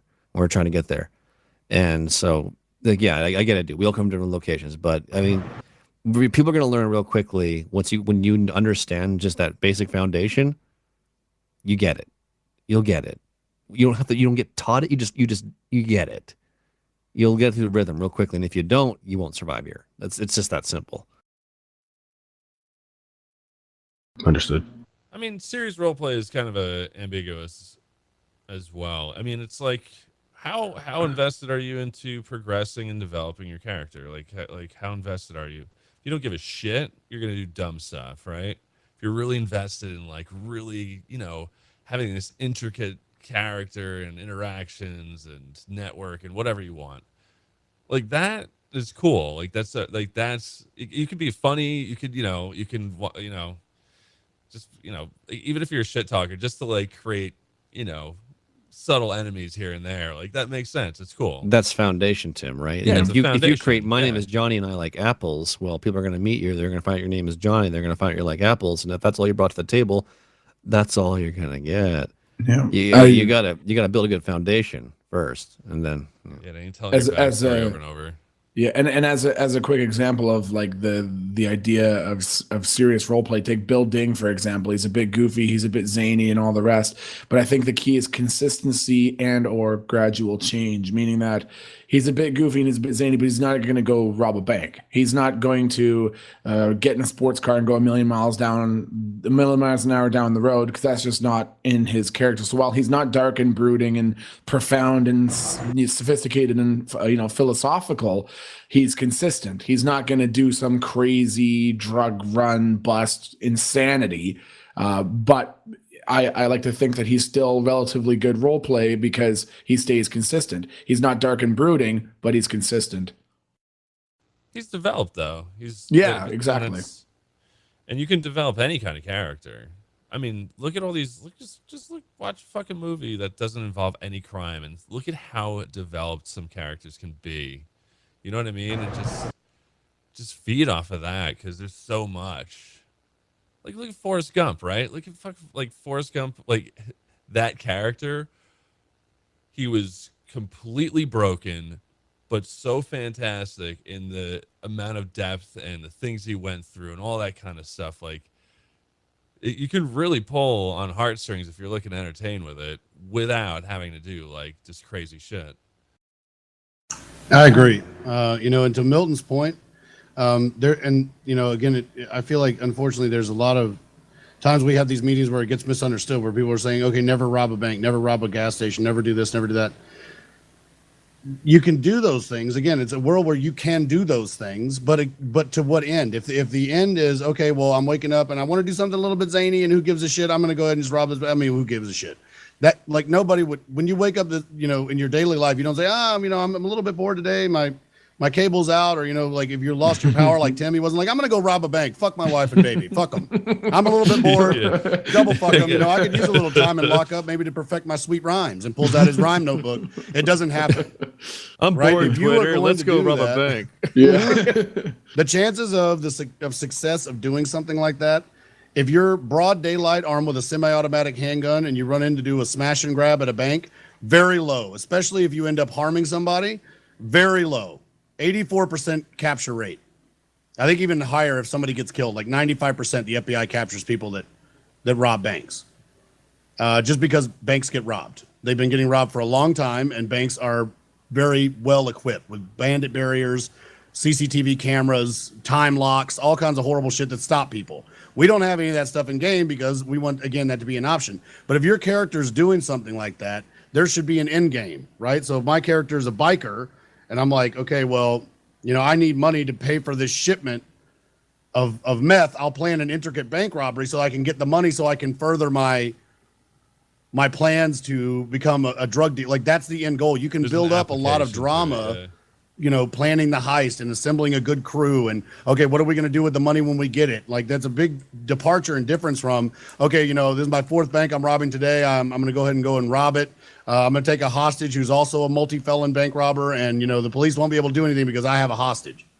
And then get upset when it doesn't, when you don't walk out of there with all the money and no warrants and shit like that, because it's just ridiculous. Like nobody would, that's just absolutely ridiculousness. Again, in your daily life, if somebody was hitting your bank, robbing it every single day, and you're giving the police a dead-on ass, description of that individual, and it's somebody who's robbed 5 other banks that day, you'd be like, these motherfuckers are incompetent. This is RoboCop 2 Detroit with no RoboCop. This is ridiculous. It makes no sense. Why even bother doing serious role play or having a character with other goals when you're going to get robbed or stabbed or maimed 5 seconds into the server? It makes no sense. Real quick, I know that Agent North has been wanting to say something. Just so I know that you can say it now. Free. We're good. I don't want to interrupt anybody. I mean, okay, I'll start off by saying, hi, I'm Agent North. I've been role-playing with a lot of you guys for several years now. And I feel that a lot of this meeting isn't about the nature or the quality of the roleplay and what people are doing. But more, there should be some things said about, you know, things that are going on outside of the server. Things that are said by other people that's causing a lot of discontent that I feel is being ignored or causing more problems. For one, I'll start off by saying I'm a streamer, sure, but I don't stream because of roleplay, or I don't roleplay because I stream. I do roleplay because it's the most enjoyable thing I do. So it's very frustrating to hear fingers pointed at streamers or people for being streamers and wanting to roleplay, or not wanting to roleplay because other people are not on. I'm trying to get my words together on this part. I'll start off by saying this. A lot of people have not been on the server for X amount of weeks, and it started with the decline of server because of issues on the server. And it went into the issue of, you know, a lot of you guys getting sponsorships and leaving to go play ARK. And for me, you know, I can't roleplay with myself. I can't roleplay with, you know, 3 other people that have nothing to do with my character, because I do play a character and stay true to my character. I'm not going to go and just introduce myself to people that are robbing a farm or, you know, controlling crime areas. And I don't like to think that any of us are piggybacks for other people to get on to the server. We'll stay on for 12 hours to roleplay with X number of you guys. And I'll touch on that. All right. So we will stay on for 12 hours to roleplay with other people. We will stay on and be the early hour people. A lot of us have been on NoPixel, and that's caused a lot more discontent. Which, you know, because we wanted to go where we could roleplay, where, you know, granted of, you know, times or crimes, whatever that is, and it's just, there's people here, always new people, always new stuff. But, you know, I've wanted to remain here after things have been said by individuals involving, you know, finger pointing of us just wanting to cash in on viewers, or, you know, it's, you know, like I said, I'm here on Family RP because of the community element, because I've known a lot of you guys for several years, because the quality of roleplay here is fantastic. Not for viewers, not for, you know, a shot at glory, not to be some hotshot character. So, I mean, it should really be said that the bigger part of a lot of discontent where a lot of people aren't on, like myself, is not because of the, you know, just numbers dropping, but a lot of what's being said behind the scenes. Well, to be fair, man, it's a ball of many things that led to the population going down. It's not just one. You can't point and say that's the reason. I named a lot of things that is why it is. I mean, a lot of you guys got, you know, well, whatever, not you in particular, but a lot of people got sponsored to play another game. I got it. We're all streamers. A lot of us are streamers. So I get it. You guys are given a really good opportunity. A lot of us are left in the dark. We're not included in this stuff. We're okay with that. But at the same time, we should not be expected to stay on or be forced on to the server for whenever people are not going to take the same opportunity. I'll tell you like this, you know, a lot of you guys that are, you know, leading roles here should lead by example, not expect us to lead for you when you're not here. Well, to be fair, the countersuit argument to that is, do you need Eli? Do you need me? Do you need Timic? Do you need Proxy? Do you need a couple of slotted people to roleplay? So by leaving because no one's there and saying, I'll go to NoPixel, I'll go to the Thunderdome because they're getting sponsored and they're doing their other thing, we're not the entirety of the server. We have 160 You're people right. whitelisted. Of those I think it's 160 people whitelisted, people start to, I'll go somewhere else. They're on ARP. How I many think of it's those a matter of 160 people are following the active? leader. Though? I mean, I would like to say that, you know, many people only get on when you guys get on. You know, and like I said, our guys, the guys that I role play with in the mornings, we don't want to feel like piggybacks because everyone else only gets on when some of you guys get on. You know, I like the idea of it. It is a community, not follow the leader sort of deal. But at the same time, like you're right. No, I would never expect you to like while the other streams are going on for ARC, for example. I would never expect you to stay and be forced to play here. You can play. Let me just clear this up first and foremost. You all can play on NoPixel all you fucking want. We don't care. Like, we don't care. But we're saying that we're going to keep this train moving so people can stop saying that this place is dead. And we're recommitting to you guys. You know what I mean? It's not right. NoPixel versus the family. It's never like that. Coil's in here. We love Coil. I've been Coil's friend for a long time. I'm sorry, I didn't mean that. I didn't mean it like it's NoPixel versus the family. I feel like there's a lot of discontent because a lot of us being on NoPixel, and I don't mean that. I don't think it's a war there.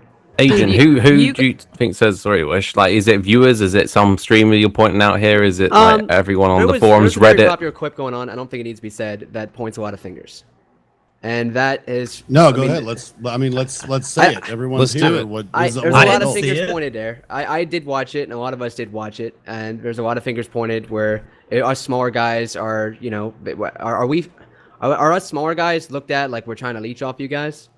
I need to ask that. Which we looked at like clip? that? I think that's taking the clip out of context. People clip that shit just at the right time, so it looks like it's something else rather than what it actually meant. Because if you watch the entire stream, which clip? I watch a lot of it. It's regarding like fingers being pointed, no one getting babied, no one wants to be on the server, etc. like that. Yeah, it's not fake the news, We Not but- Me clip that I told you about. Yeah, that's exactly right.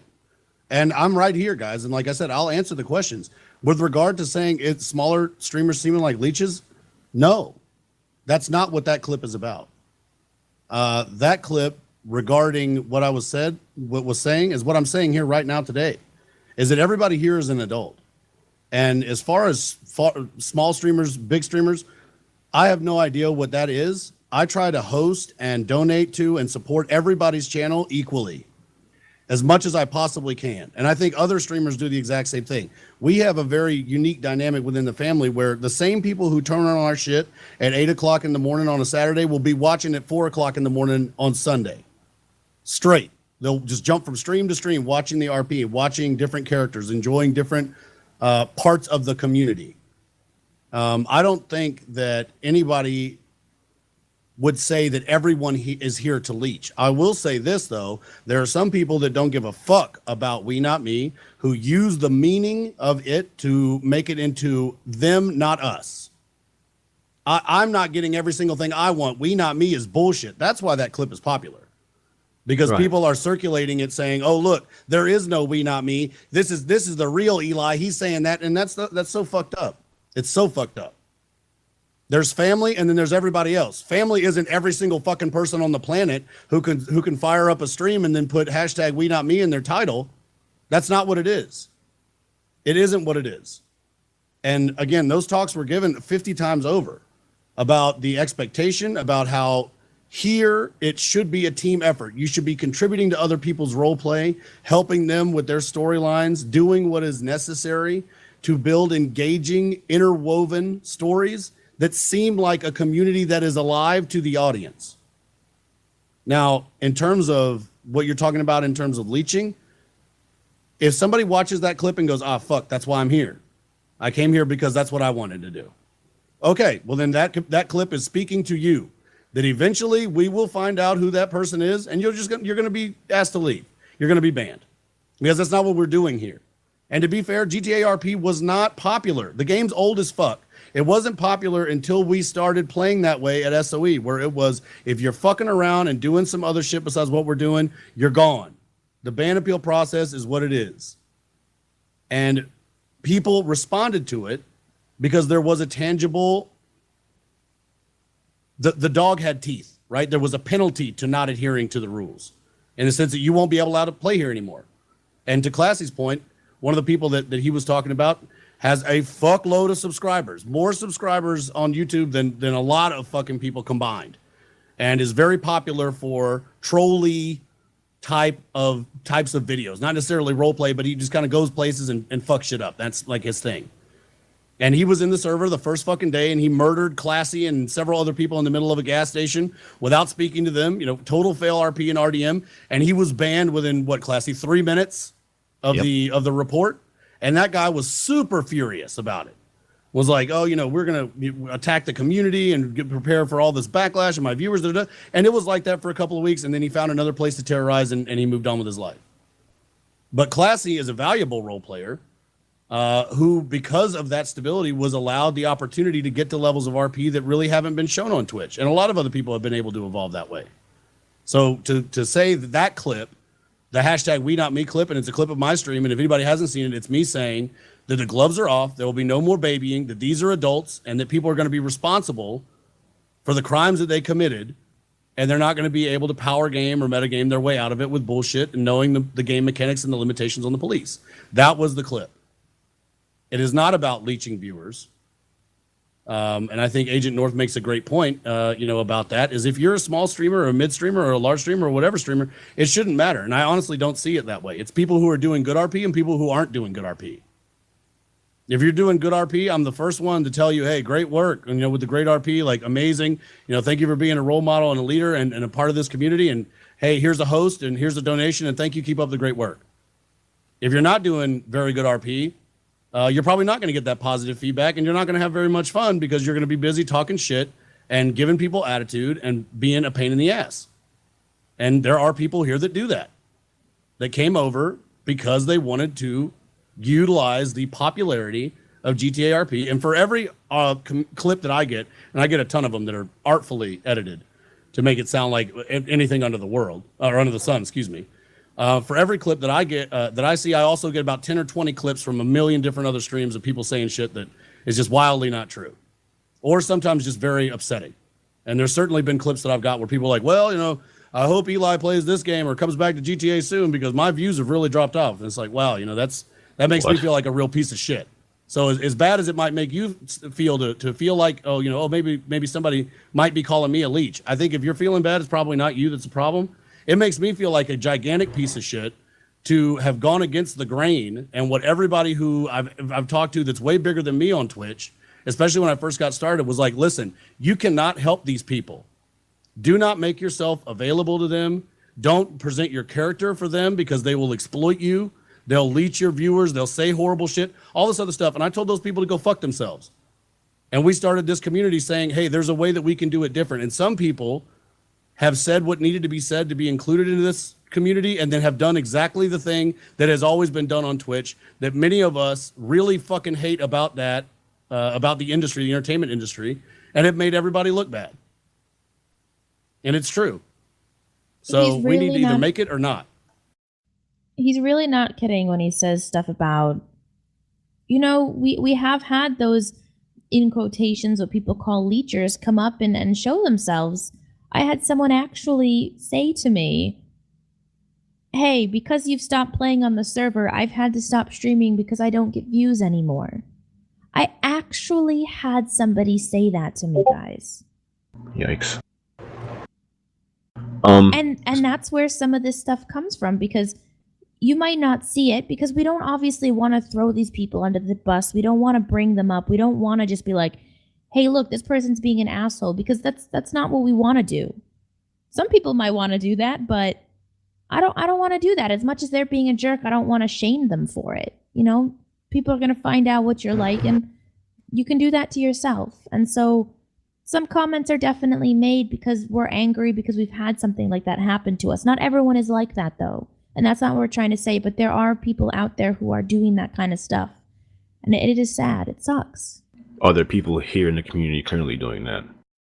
There have been people who've done that, yeah, and they won't be a part of the community. From the admin standpoint, there's absolutely people doing that. I'm not even kidding you. The person who told me that literally was from the community. So how am I going to word this? So if this is currently being done by people within the community currently right now, if they're even in TeamSpeak, Is there a process that's going to be happening where you have to talk to these people to see if what they're saying is true, or if there's more context behind what clips you guys are receiving? It's Okay, I'll give you a great example of how far some of us admins go. So you guys remember the LST thing? Which one? thing? Yeah. What do you mean? Which one? The I fact that don't they're know. gone. I know LST. Do you remember the fact that they're all a large gone? street gang. They were here for a while and then You know, G Famous and his posse. Yeah, I know who they are, but So- which situation are you talking about? Sorry. The fact that they're gone. Okay, yeah, understood. Okay, so a lot of people thought it boiled down to a little controversy between the bikers and the LST, and a lot of rumorville and what G said on the public and stuff like that was that he pointed toward these little things that happened within the situation. He thought that was the reason he got banned. No, his ban.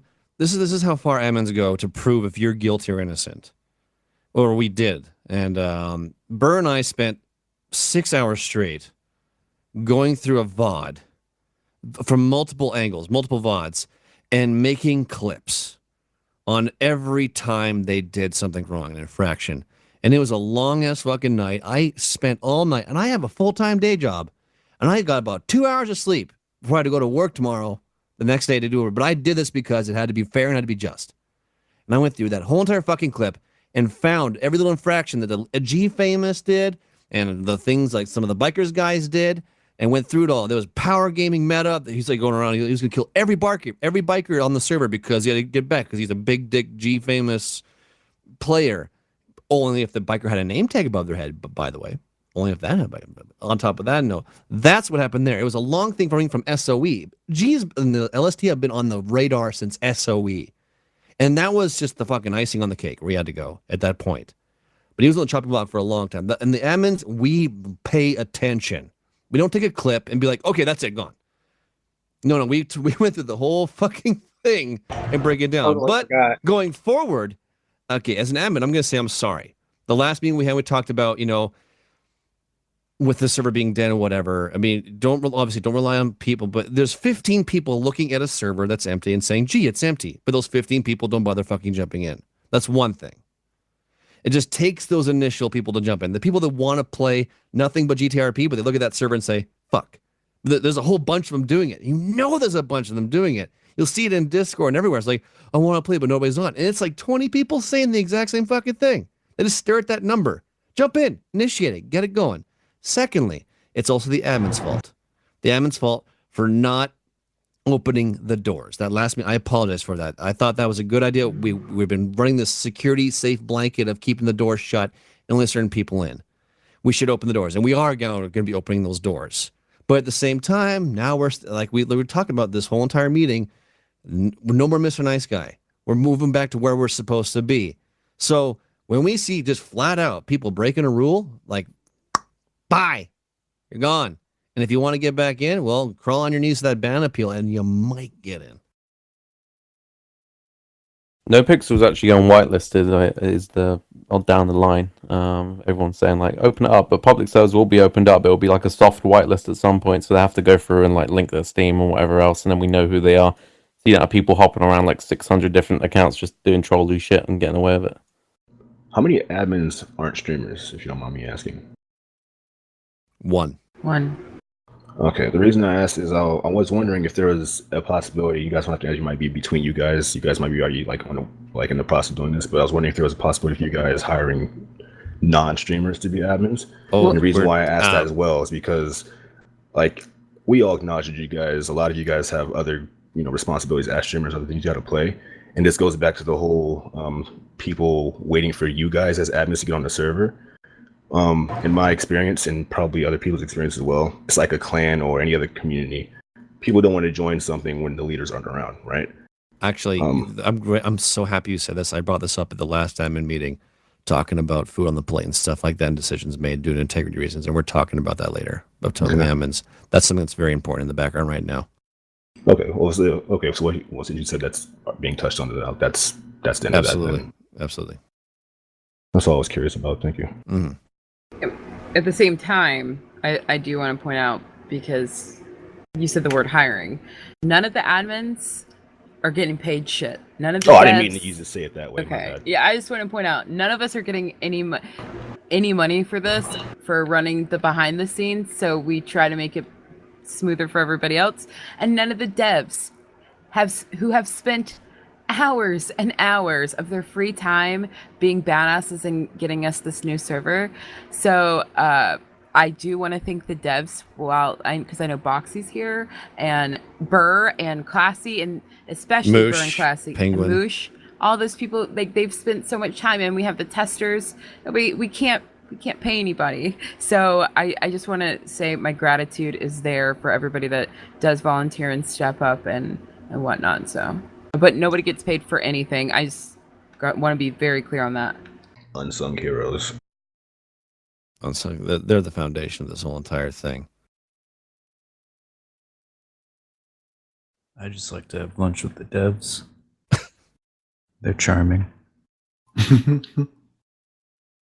Boxy made advances on me. Who doesn't?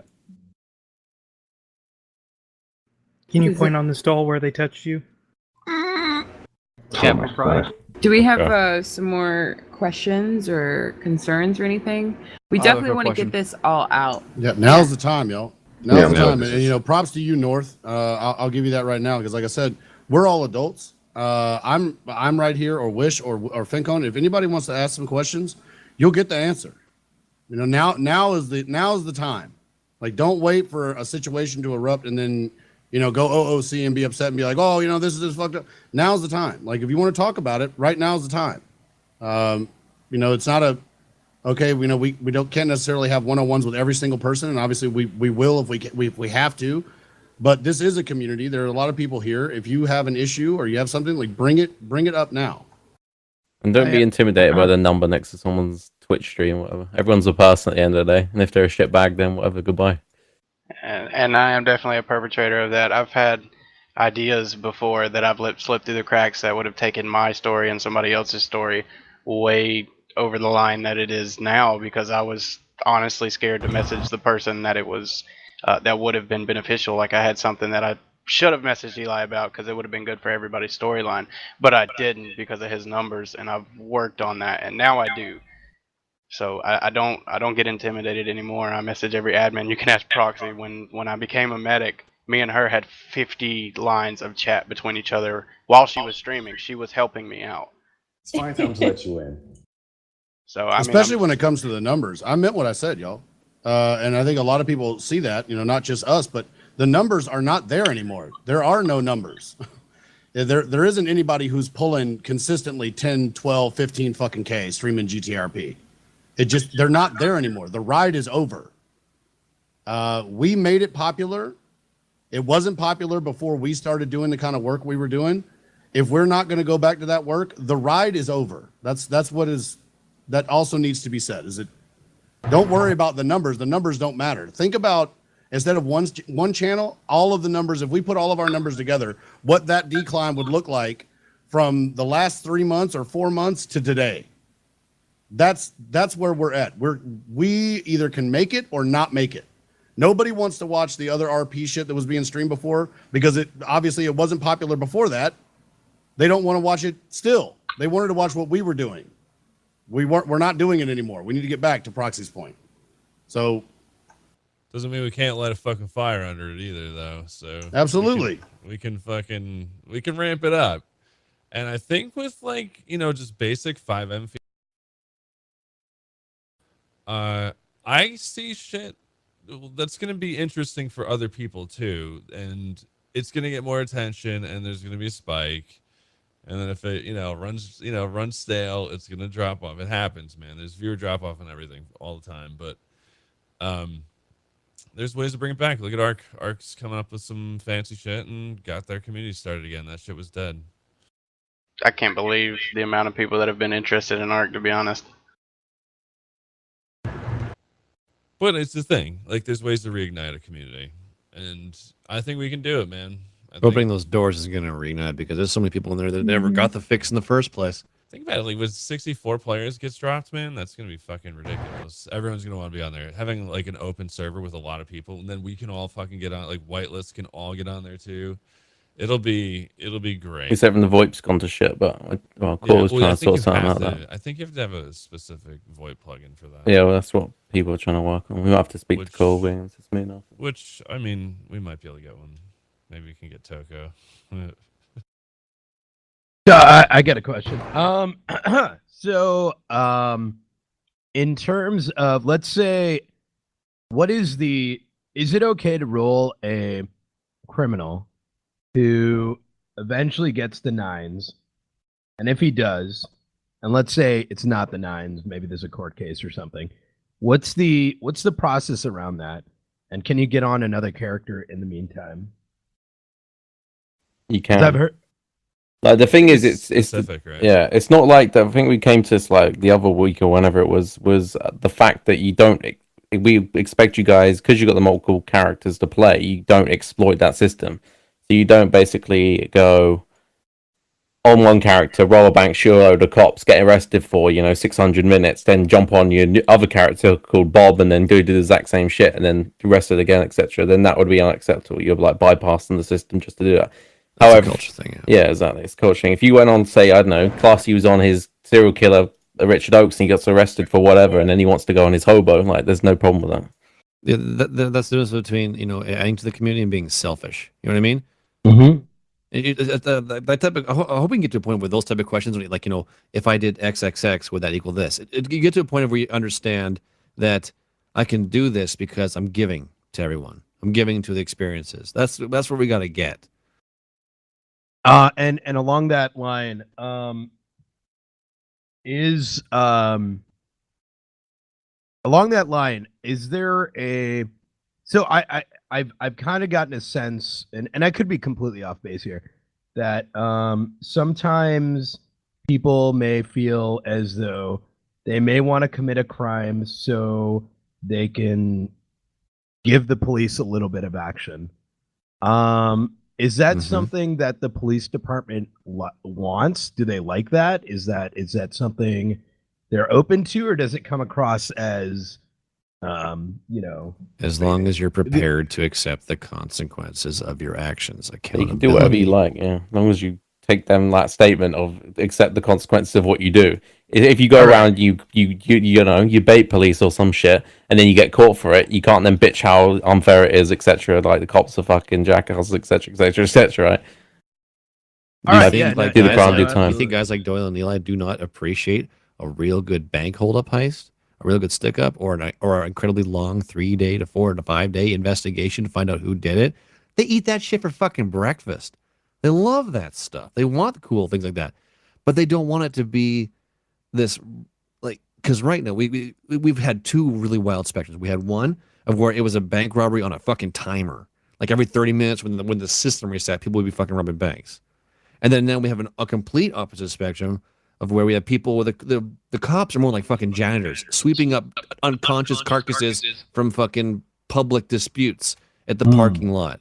Yeah, it's terrible. You know what I mean? Bring to the community. When you see, like, I mean, you're a smart guy, Mehdi.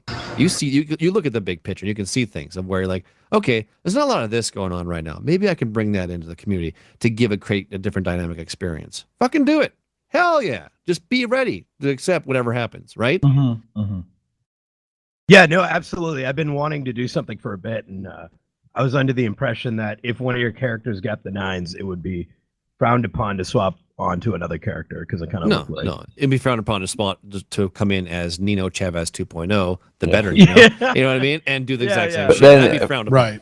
I mean, that's what Classy's talking about. Is you have a character that's identical that comes back as Kino Naves, and he's doing the exact same shit, knows all the same people. I mean, we've all seen that shit. Like, somebody will get the 9s, for basically victimizing other people's characters, which is more often than not why people get the 9s. If they're running around murdering and going fucking nuts, that's normally why they're going to get the 9s. And then they'll come right back with a character who looks identical. It's like, oh, this is so-and-so's twin brother, Smeven Smavez. And it's like, God damn it, you fucking idiot. It's lazy. Lazy and selfish. Right. I mean, it goes back. Think about when you were a fucking kid, right? And you used to play a game like Cowboys and Indians, right? And you'd shoot somebody and then somebody's like, it missed me. I dodged it. And you're like, Stevie, play realistic or you're out. I'm serious. And you're like, all right. Like that old conversation Like it's literally that fucking simple. And people do it knowing that they're doing the wrong thing, but they do it anyway. That's the frustrating part, I think, for a lot of people is we all know they're doing the wrong thing, but we're watching them do it anyway. And it's like, why, man? So I do want Disney, to give you a heads up. Sorry, Classy, just really quickly. If you are creating a new character, something like that happens because you want to get some like fun in on the server, get a little criminal going, and something happens. Just a quick like heads up. Create a new Steam account and then get on the server with that so that you can create a new character without fucking up the character who's in jail and resetting all your phone numbers, just everything. It's so much easier. Create a new account. You don't even have to buy GTA again. You just need that Steam account that says that GTA is on the computer, and then you can just sign into the server. You don't even need to give us a new IP or anything. Your IP is just the same. We do ask that you have your name be like proxy alt or whatever, like you who you are, so we can identify you in case something goes wrong. But quick question about court. Well, Disby had something to say first, to Oh, be fair. I did ask before, but it's fine. Go ahead. Yeah, Disney. Sab's been waiting for a while, not gonna lie. No, it's okay. Sab, go ahead. No, go ahead, Alex. No, go ahead. My question is pretty simple. Is court coming soon, and when can we challenge like things like a will, for example? So court is something that does exist. Now, that being said, we had a lot of numbers within the SOE framework of people that were wanting to do lawyer RP, that were interested in that very it's hard to, I guess, detail oriented long-term RP. That's what court RP is. The standard that's used in court RP is the California state legal standard. So the courtroom process is the same, evidentiary rules are the same, witness testimony is the same, hearsay, federal evidentiary rules, all that stuff applies. And a lot of people just don't want to do that, just because it's like, oh my God, what a huge pain in the ass. I mean, even people that are lawyers in real life are like, oh man, I don't necessarily know if I want to be involved in court cases in my off time. It just happens that way, right? So in the SOE framework, there were 3 judges, myself, Fincone, and Kelly. And the way that it was set up to avoid conflict of interest is that the judge who was assigned to a trial cannot also be the arresting officer, obviously, again, for conflict of interest.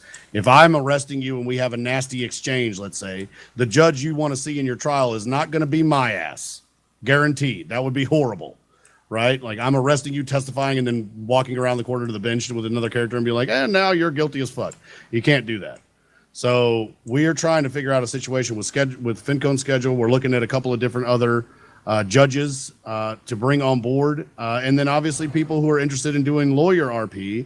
I can recreate the bar exam that we had at SOE, along with, Texas Dude and Timothy, who helped to build that entire court system. It can be recreated, but at least for me, it doesn't seem like we have the numbers to justify all of the hundreds of hours of work that go into something like that for, somebody to do something simple. Now with the will thing, Saab, I can help you with that without having a full-blown court case, but for that specific example, and we can handle those kinds of things that are specific like that. I'm willing, and the admin team is willing to help you with that specific example. Now, if somebody gets the fucking 9s, even though it does take a while, we're just trying to give you all the pieces that you need to have an adequate defense. It would not be fair to throw you into a courtroom setting with people that have real world criminal justice experience and basically throw you to the wolves. If you guys haven't seen court, you can check Waffles clips, Timax, or Proxies, how serious and in-depth the court RP is. If you don't know what you're doing, the chances of losing, very high. And we don't want to do that to anybody, where you feel like, okay, this is my chance to tell my story, and then you go in and you get rocked in court, and it's just like, well, that feels like shit. So we're trying our best to do a thorough job there. Right. And out of character, I know that Will has a lot of mistakes and it can be easily challenged, but in character, I obviously have no clue when it comes to these kind of laws. So I'm just waiting on a lawyer to help me out with that and just go with it. So I'll give you something to use for in character, because again, we are a team, right? So after we talked, Saab, I spent 7.5 hours. I woke up at 4 o'clock in the morning. I spent 7.5 hours learning California probate law which, by the way, buddy, if you're ever having time, like trouble sleeping, go to the California probate law statutes and just read them. God damn it. They are NyQuil, just so fucking boring, right? The will, in and of its face, prima facie, looks 100% legit. However, there's one thing in the will which, if challenged, would make it invalid, and that is the number of witnesses. The California state minimum is that in addition to the signing parties, there must be 2 other witnesses that are not documented beneficiaries that are signing as witnesses on the will. And they must be able to appear in court as witnesses. Now, on the will document that I reviewed, it had Mr. Sandusky, Rachel, and the lawyer. 2 of those peoples are, one person is the actual person writing the will, and the other person is the beneficiary, and then the lawyer. There are no separate witnesses that are on there that are that doesn't meet the witness count requirement to be a legal document binding in the state of California, was what I got. And that's something that Saab could challenge in character. Mm-hmm. Thank you. 10-4. That's definitely good to know. Holy shit.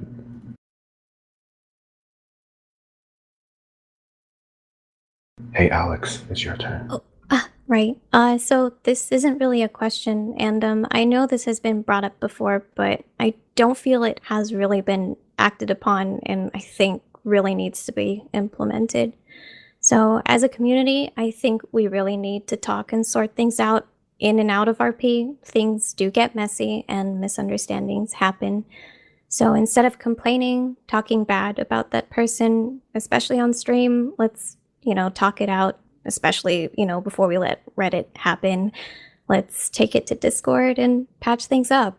This, I can't help but feel it's been going on for a while now, and can't help but feel some relationships aren't the same anymore because of it. And I know we can change that and be that family we're supposed to be representing, not just for our audiences, but for ourselves as well. Couldn't agree more. We're adults. You got a problem with someone? Take it up with them directly. I don't know why we have to do this whole finger pointing and then let shit brood and build up over time. I had a bit of a smack and wake up call a couple days ago when someone brought back things that were like old as time because he just sat there and let that shit snowball forever. Just fucking approach people. What's the worst that's going to happen? We're adults here, right? Yeah. Another thing too, for good chemical balancing. We used to do Fucked Up Fridays. We played different games and shit like that. I kind of miss that stuff. We've been starting to do it again. Penhurst, Burr, myself, and select others. We've been starting to get other games underneath our belt on Friday nights or whatever. They drink, we hang out and bullshit. And you know what that does besides yourself for mental health reasons? It also reasserts your chat. Hey, look who I'm playing a game with. Remember in roleplay, he's my antagonist. Apparently we don't get along in game with our characters. Look, we're hanging out playing a different fucking game. Life is fine. It doesn't hurt to try that a little bit more. They're back in the Friday 13th days and shit like that. And yeah, oh God, we fucking drank, I tell you.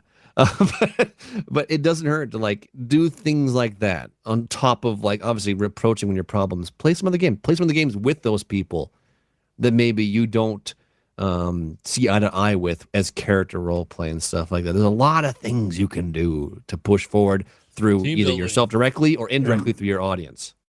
And just as a quick related note, I think just going off of what Disby said, I think you sort of owe it to the community, especially not to get nasty about other community members while streaming, because most people in the community share an audience. Like whenever I go into anybody's channel, I see so many of the same names participating in chat, and if you start getting nasty towards somebody else on a stream, you owe it to that person not to do it, because you're going to start influencing their audience, and that's just not nice.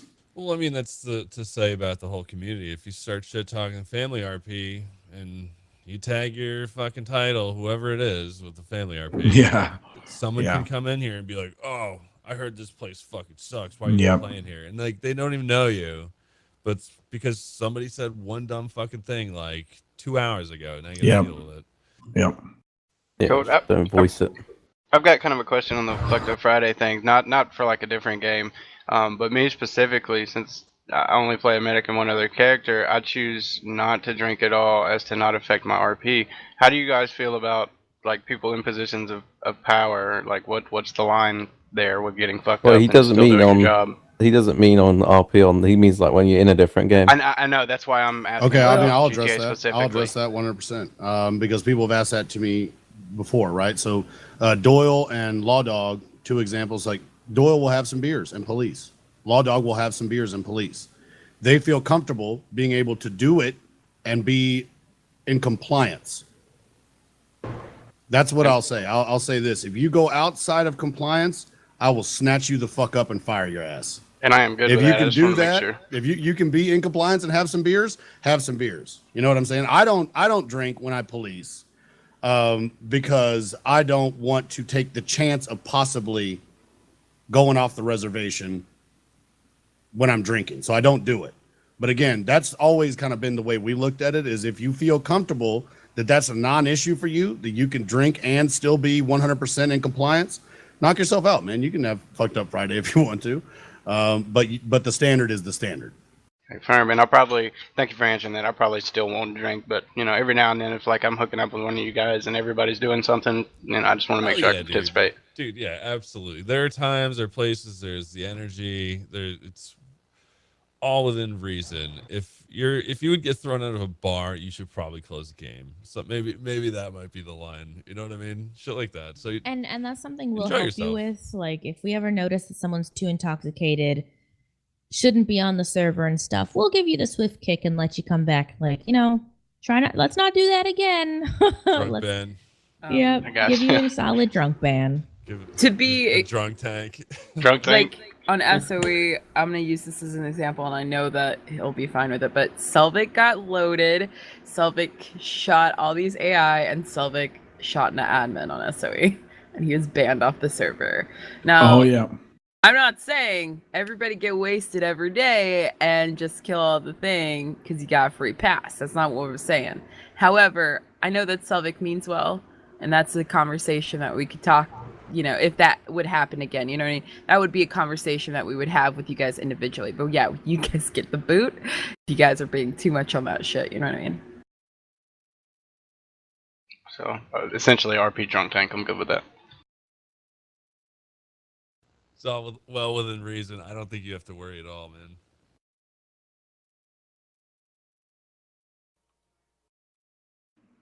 I did want to just add real quick. This is something that the admin I want to applaud you guys for is doing these community meetings, because it in a way it humanizes admin, and because a lot of you guys are basically the celebrities to a lot of people, a lot of the smaller streamers, the people that we aspire to be like.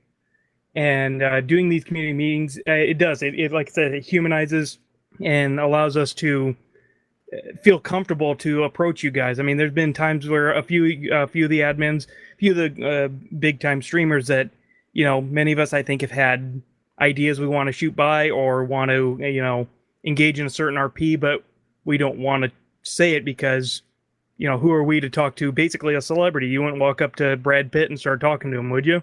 Yes. So Yeah. We should hit on him. The thing is, Okay, Proxy 100% would. I mean, I think we can all, like, some people in that little hodgepodge were joking. Proxy would do that. so the thing is like the way I always see it, and I will give you the best example of what it was like. And it was the first time I met Timac in real life.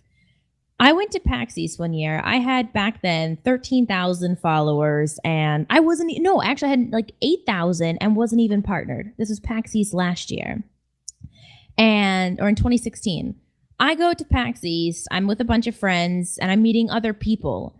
And they're all talking, and I'm like, I have no idea who any of these people are, but they're fucking amazing. So we were drinking, we were eating, I was treating everybody like bros, like I would with anybody. And then I start getting text messages, shit being like, do you know who you're hanging out with? And I'm like, yeah, this guy's name's Tim, this guy's name is Selvik, don't really know who they are, but they're pretty cool. We're chatting shit and stuff, and they're like, yo, that's fucking Timac. You don't know who that is? He's huge on Twitch. I'm sitting there like, I don't know who that is. I go home back to Canada and I'm like, oh yeah, people were saying these guys are big. Start looking them up and I'm sitting there like, oh tits, did I make a fool of myself? Like, I just met these big streamers and stuff. It was crazy. But to me, I thought to myself, it was kind of better that way because I wasn't intimidated. I want to treat everybody exactly the same. And I want you guys to treat me the same. I hate when people are like, oh, you're a celebrity, you're a huge streamer. I'm like, yo, man, I don't feel that. I feel the same as I always have been, and I want people to be able to approach me. If you guys have stories and you need someone to be involved, or you think that I'm a good fit for a role, or you want to talk to anybody else, do it. Approach us. We'd be more than happy. I would love to help anybody out with anything. I am here for you guys 110%. And Brad Pitt. I would go talk to Brad Pitt. But you guys as well. So it's like, reach out to us. We're not celebrities. We might be busy, but we'll get back to you. I promise. And so, Seriously, yeah, just send messages, man. Like, just send, if you're like, there's no harm. I'm terrible at like communicating usually. That's my biggest issue, is just fucking getting time to respond and get a good response. But fucking just open up a line of communication. It doesn't matter.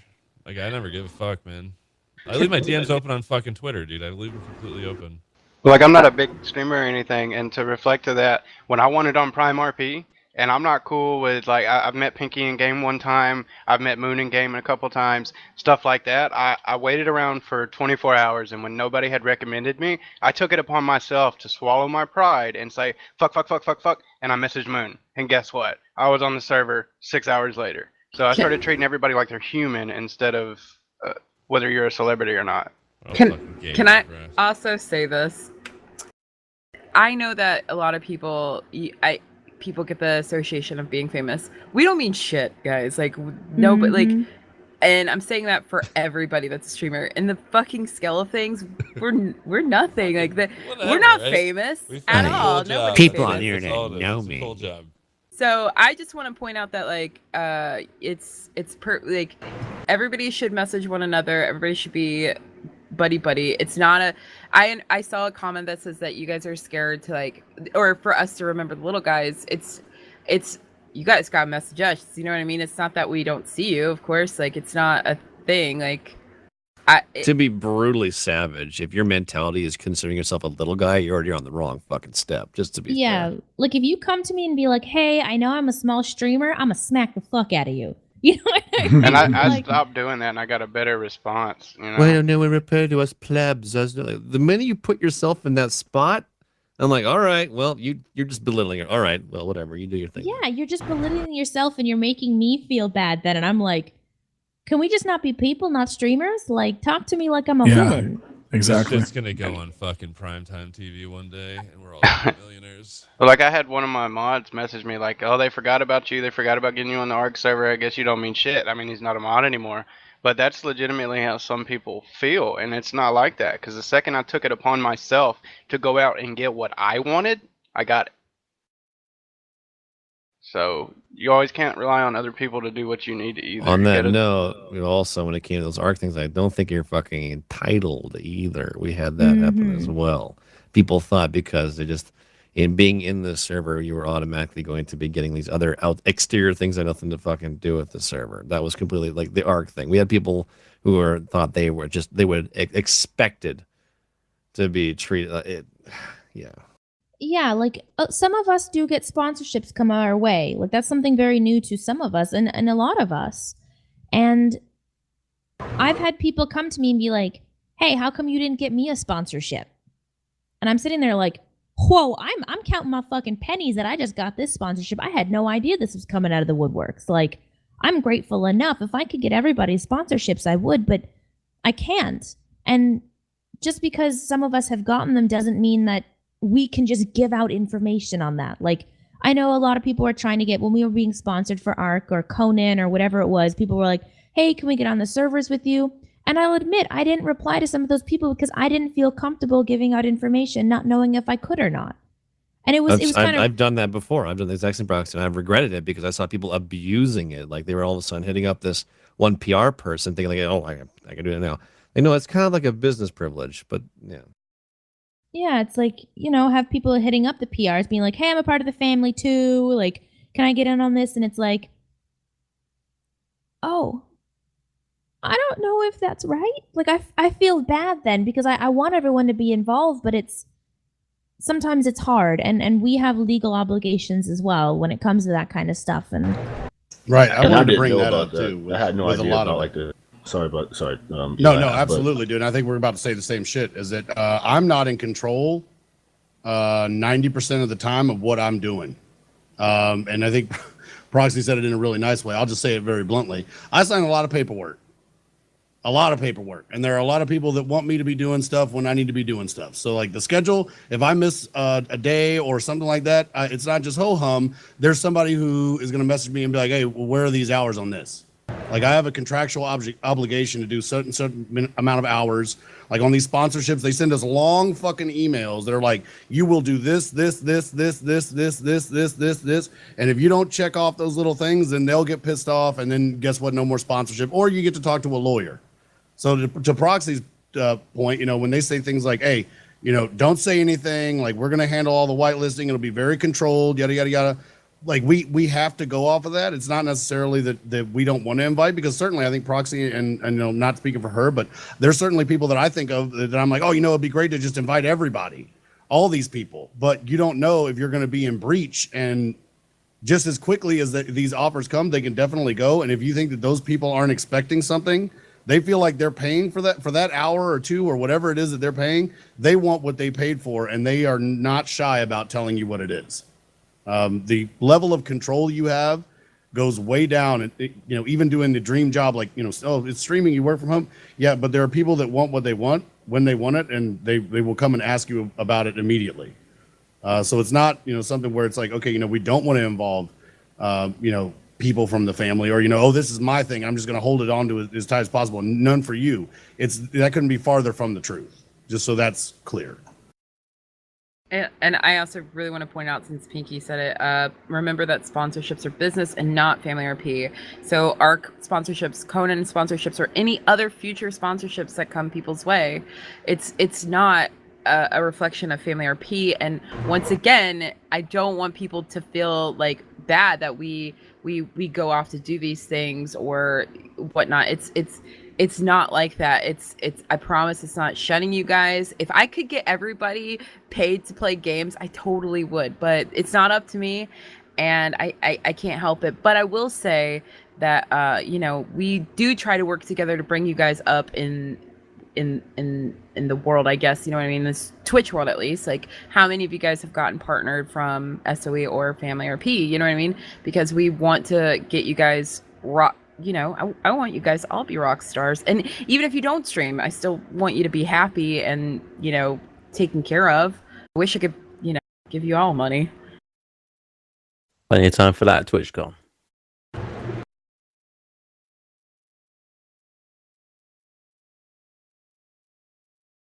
Hell yeah. Questions? Yeah, I didn't know Family RP was had much of a legal thing behind it either. Like, for example, the whole miscreated server thing that was going on, or that is going on. I didn't know. Nothing to do with us at all. Oh, I know.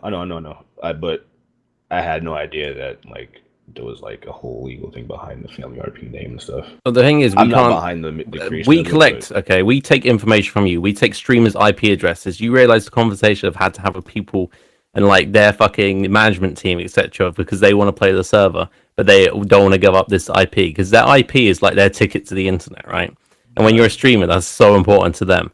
So if we're getting this information so we can whitelist you and get you on the server, and then there's other people then start putting whoever the whitelist up for Family RP quote, but we've actually got no control over it. So whoever it is, it doesn't matter. They create a different server, like miscreated or whatever. If they're then getting information off you and you think that's us, then there's a problem with that.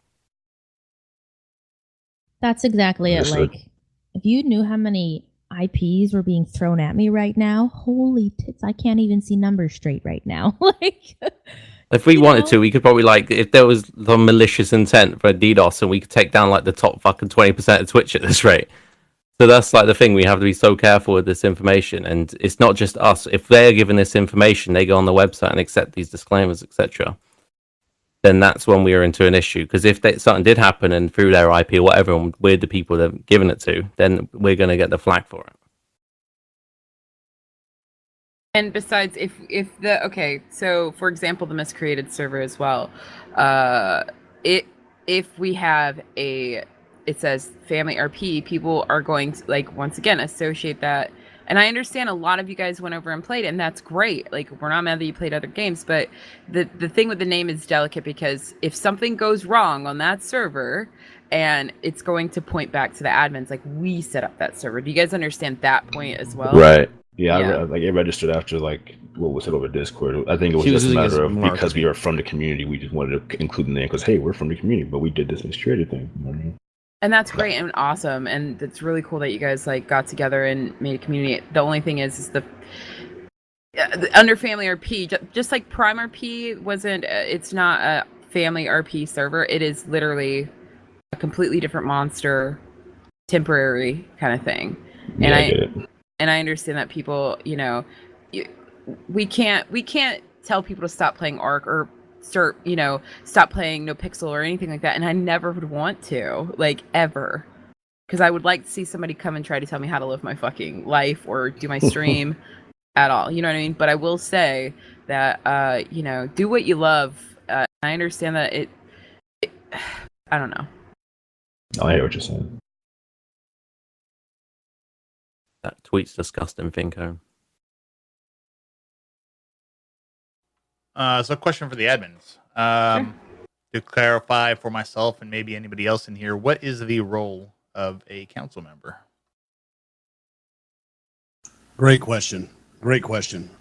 So with the idea behind the council, and I think a lot of people from SOE days would agree, a lot of people will come to this community because they see how you guys are RPing.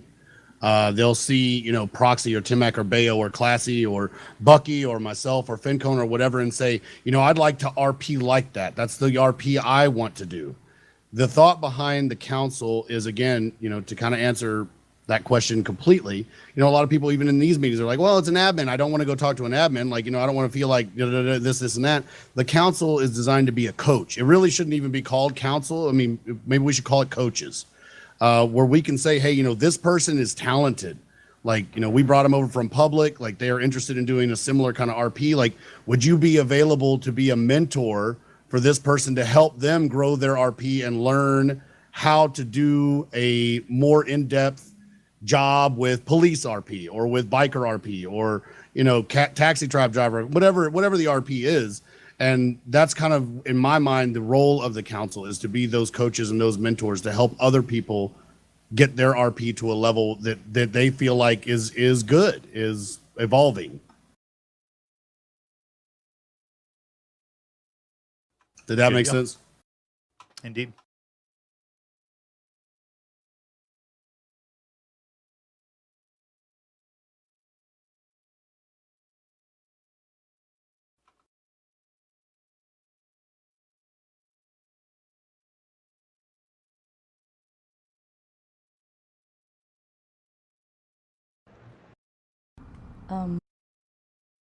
Hello, I'm Sphinx. I'm super new here, and I feel like a lot of the things that have been addressed in the past couple hours really address like established role players or people who have been here for a long time, but I'm super new, and I know there's still a lot of people who are going to be coming in who are going to be new. So my question is like, what can we do as people who are like fresh, like in the server, like meeting all of you for the very first time? I've watched a lot of you for a long time.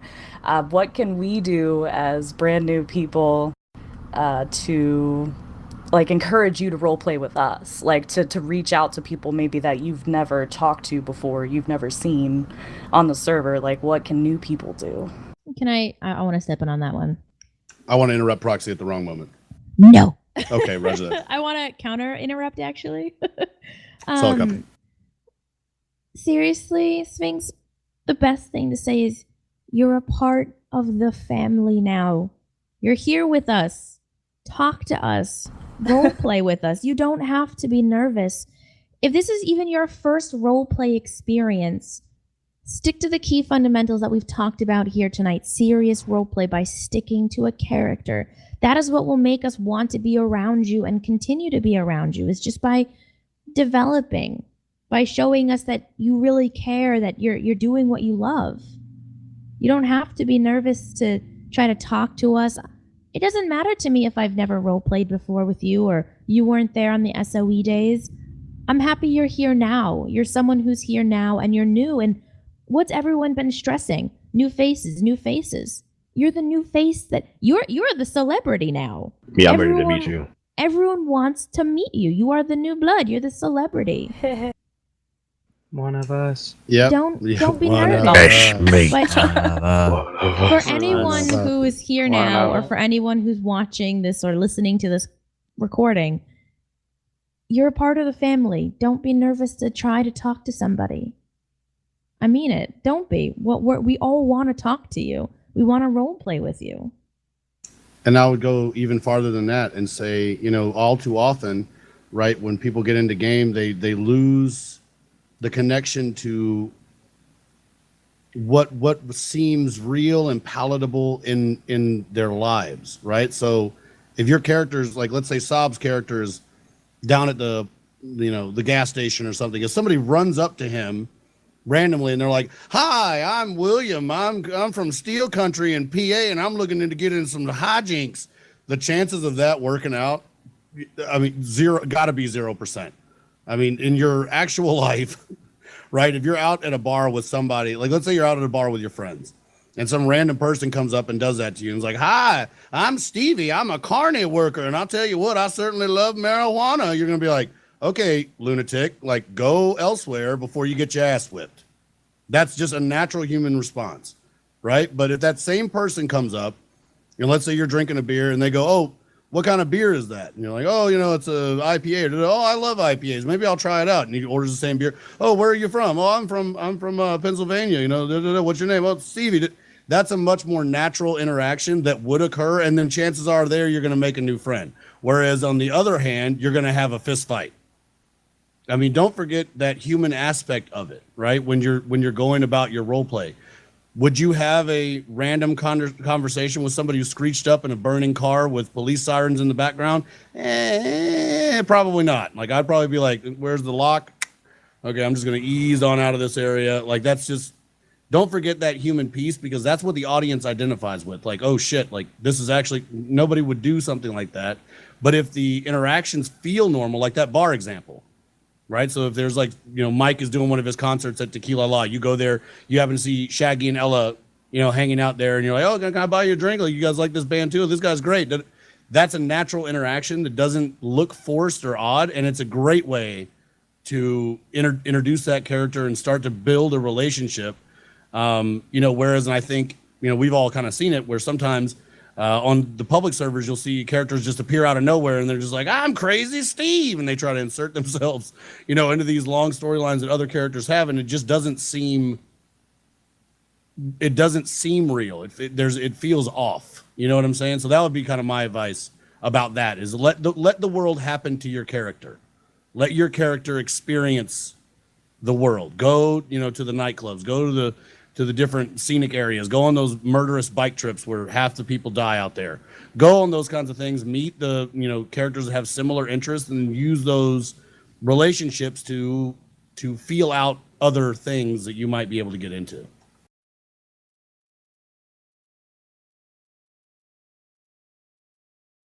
Awesome. Thank you.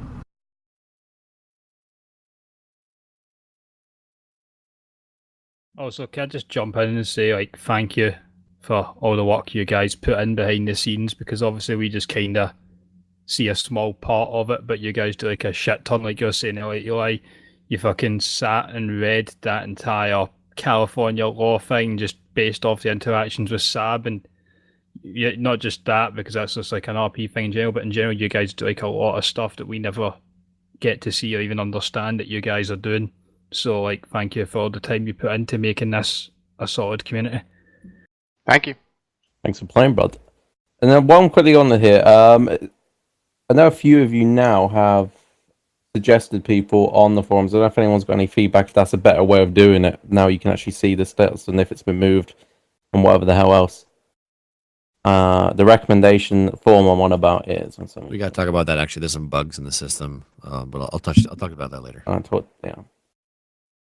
People actually, well, a few people have used it because it's been quite a few actually submitted. I think, is it 19 people proxy emailed earlier? It's a lot.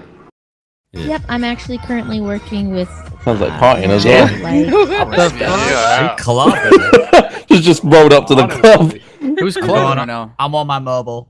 I thought I you said not to respect take that. the stream to the bar. Oh, was Go ahead, Totally, Veronica La don't La. have What's going Ben on? playing in the Listen, background. solid song we got though. Can't complain. That's really embarrassing, but Yes, it has. that's really embarrassing. Currently messaging like upwards of 25 people or more right now. Are you turning red? You should Super definitely. red. Just so we all know, that is being kept on the recording, right? Yeah. Can I get a Someone clip of clip that, that. please? Yep. That's gonna be my Wow. new sub notification. Yeah, that's amazing. That is amazing. I'm like sweating. I'm so embarrassed. I'd say that was fair RP proxy, but it was pretty dead on. Are we all Worst in going to front of more collectively? people? Let's just say that. What the Are we hell were going we to talking collectively take that song and make that all of our sub sounds? about? Let's do it. I'm down. Collectively, let's all do it. I'm a big fan of Tim's sub sound. I subbed just for it. Oh my Fuck you guys. I've gotten a lot of subs. You should be giving proxy money for that. I sub just to see it again. I hate you guys so much. Can we not make That's this all worse than good. it is? Have you met us? Anyway, so like 19 people, new people that have been suggested. Good deal. More than that actually. I've currently in talks with like 25 plus people. Awesome. Getting IPs, getting them whitelisted. We've got, I think already Boxy has added like almost 10 people. Sweet. Awesome. 10 people interested that are replying back and stuff. That's cool. That's very soon too. And reminder, that is just the beginning because we're going to do another form that allows people in the forums to apply. We review, we bring them in, and if they don't work out, they don't work out. But it's a trial and error thing until we can get, the new setup in place. So if we're not Then again, council, public. if we're not council and we're like approached by newer people, like let's say I recommend somebody, which I already have, are we allowed to just like take them under our wing and mentor the shit out of them to bring them to where we need to be? absolutely. Please do. Good deal. Absolutely. I'd say that's a great way to get on council. All right. If you're not council and you want to start doing that kind of thing, that's a great way to get on council for sure. Okay. Well, like I'm actually going to be doing that with somebody that was recently recommended, so I just want to make sure that was cool. Hell I think yeah, the general dude. rule That's the is best if thing it's you can good do. for the community and it's good for the RP, I'd say it's probably good to go. So something I heard the other day, which I 100% agreed with, was role play over rule play. How do you guys feel about that? Always. I've always felt like that was so. I felt like I come from an Arma background. I bring it up all the time, but it's something I know the most. The role play was so ridiculous that there was a rule for almost fucking everything because people couldn't be held accountable for their own shit. But here we have such a talented group of people that the role play can outweigh anything really. And as long as you're really contributing, you're adding to someone else's, all the same fucking shit you heard a million times, whatever. That's the real difference, man. Like, it's not about the fucking rules. Like, I mean, there are basic rules. Like, there's lines you shouldn't fucking cross, and that's really it. Like, it's pretty basic.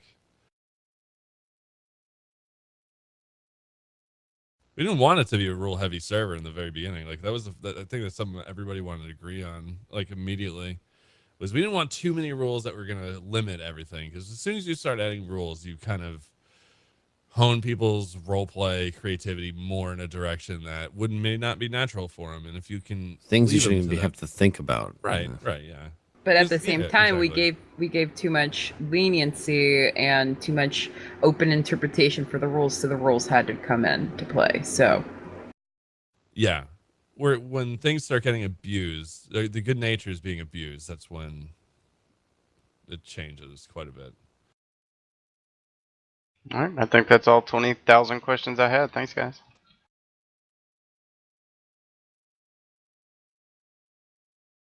Anything more at all? I mean, this is the opportunity. You have something in the back of your head. You're thinking, I don't know if I should ask that or not. This is a good time to ask it. Just do it. Fuck yeah, man. is the first round on you at TwitchCon, Classy. Cool. Oh. If I mean, like seriously, even if it's a comment that you like, it's really bothering you, or if you need to message somebody to talk to them about it, reminder that that's still there. Like I still applaud Agent North for saying what he said. You know what I mean? We're here. We want to hear it. Like this is it. Let's do this. And I feel like we're open to suggestions or recommend. You know, if you see a problem and you think you have a solution for it, fucking bring it up. And yeah, man, I'm down. I'm down to talk about it.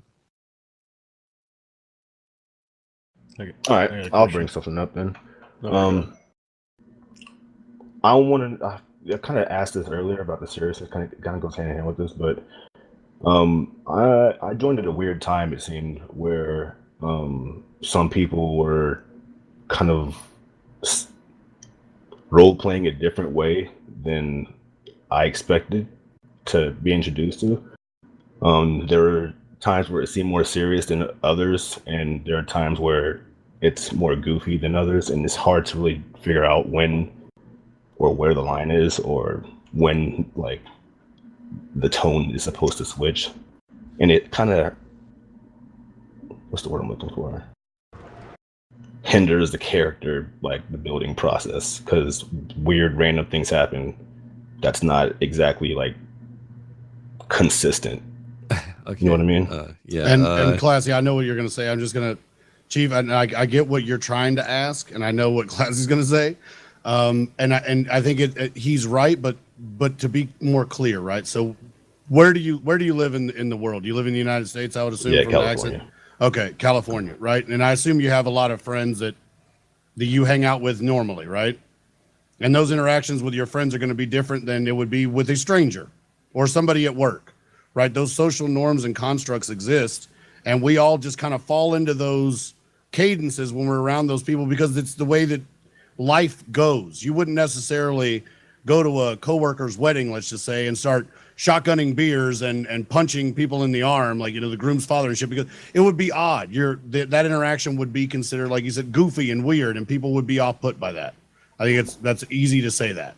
I'm not talking about like stuff like that. That's more like general and simplistic. I'm talking more like the more serious stuff. Like, for example, I play a criminal, a more serious organized criminal, and he does a damn good job at trying to, you know, stay out of bullshit. You know what I mean? And then I'll hear things like you can't do certain things, or you have a less chance of doing this and that. And then on the flip side, from my perspective, which is why, like, let me know if I'm being ignorant or not, because I don't see it as an insult. It's just a thing. From my perspective, I see people who are like doing the craziest shit, and it's not exactly shit lord, but it's like, wow, how is this guy not like in prison for life already, or how does this guy still have a business? Right. Because if I were to do this, I'm like trying my damn not to get arrested for fucking speeding. Yeah, and you do a great job. Just as a side note, you do a great job. I mean, you know, obviously being aware of what your character's doing and kind of what, you know, and like you guys do a great job, all of you. And again, Tim did a great job too. You know, you stay off the police radar, your interactions are going to be a lot different, you know, and people, I think, are confused by that kind of thing. I mean, how often have you had an interaction with a police officer and you get let off with a warning on your character? A pretty good amount of time. A pretty good amount of times, Yeah. right? Because the interactions are such where they're saying, the officer's saying, okay, this guy is polite, he's a respectful guy, you know, maybe he made a mistake. Look at his record, it's clean. We follow the same procedure every single time we make a stop. You know, we run the plate, we check out who it is, we check out the record. If it's somebody that we're not constantly having to rap on the knuckles, they have a very different interaction with the police than somebody who's constantly getting those interactions, right? So that's what Right. we're trying to say, is that when you scratch in your head and you're going, how the fuck is this person not jailed for life? Those consequences are coming. The reason they're not jailed for life is because we're trying to give the benefit of the doubt, right, to people and say, okay, well, maybe there's some evolution here. Maybe if we give them a little bit of wiggle room, you know, it'll come around on its own, or, you know, maybe it's a situation with the server and all these other things that were at play where, you know, now I think we're all looking at this and saying it's not any of those things. This is just a person who's kind of taking advantage of the fact that, you know, they're in the family RP and they think they can get away with behaving in such a way that is counterintuitive to the RP in general, and it's not gonna be allowed. Right. So it'll be, if it's unclear now and you're certainly scratching your head thinking starting when I made that clip that we talked about earlier. That's when I started. And I think a lot of other people started then too, but this is the community meeting where we wanted to let you guys know that we recognize that a lot of people who have been grinding, we have let you down, but that standard will be enforced, that the people that are putting in the work and doing the good RP and, keeping when they're doing their criminal shit, they're not waiting until broad daylight in front of 5 cops to do it. You're going to be rewarded for that kind of thing. And the standard is going to be returning to where it was, and enforcement will be there as well. All right, cool. Thank you.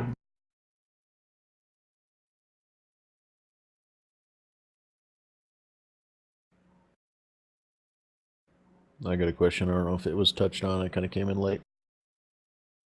Nope. About the officers going off duty with the required 2 other officers on shift. Has anything talked about that? Yeah, I saw that. I'm not going to change that policy. The reason why I'm not going to change that policy, though, because you make a lot of good points, and I'm not just going to say no and then not discuss it, right?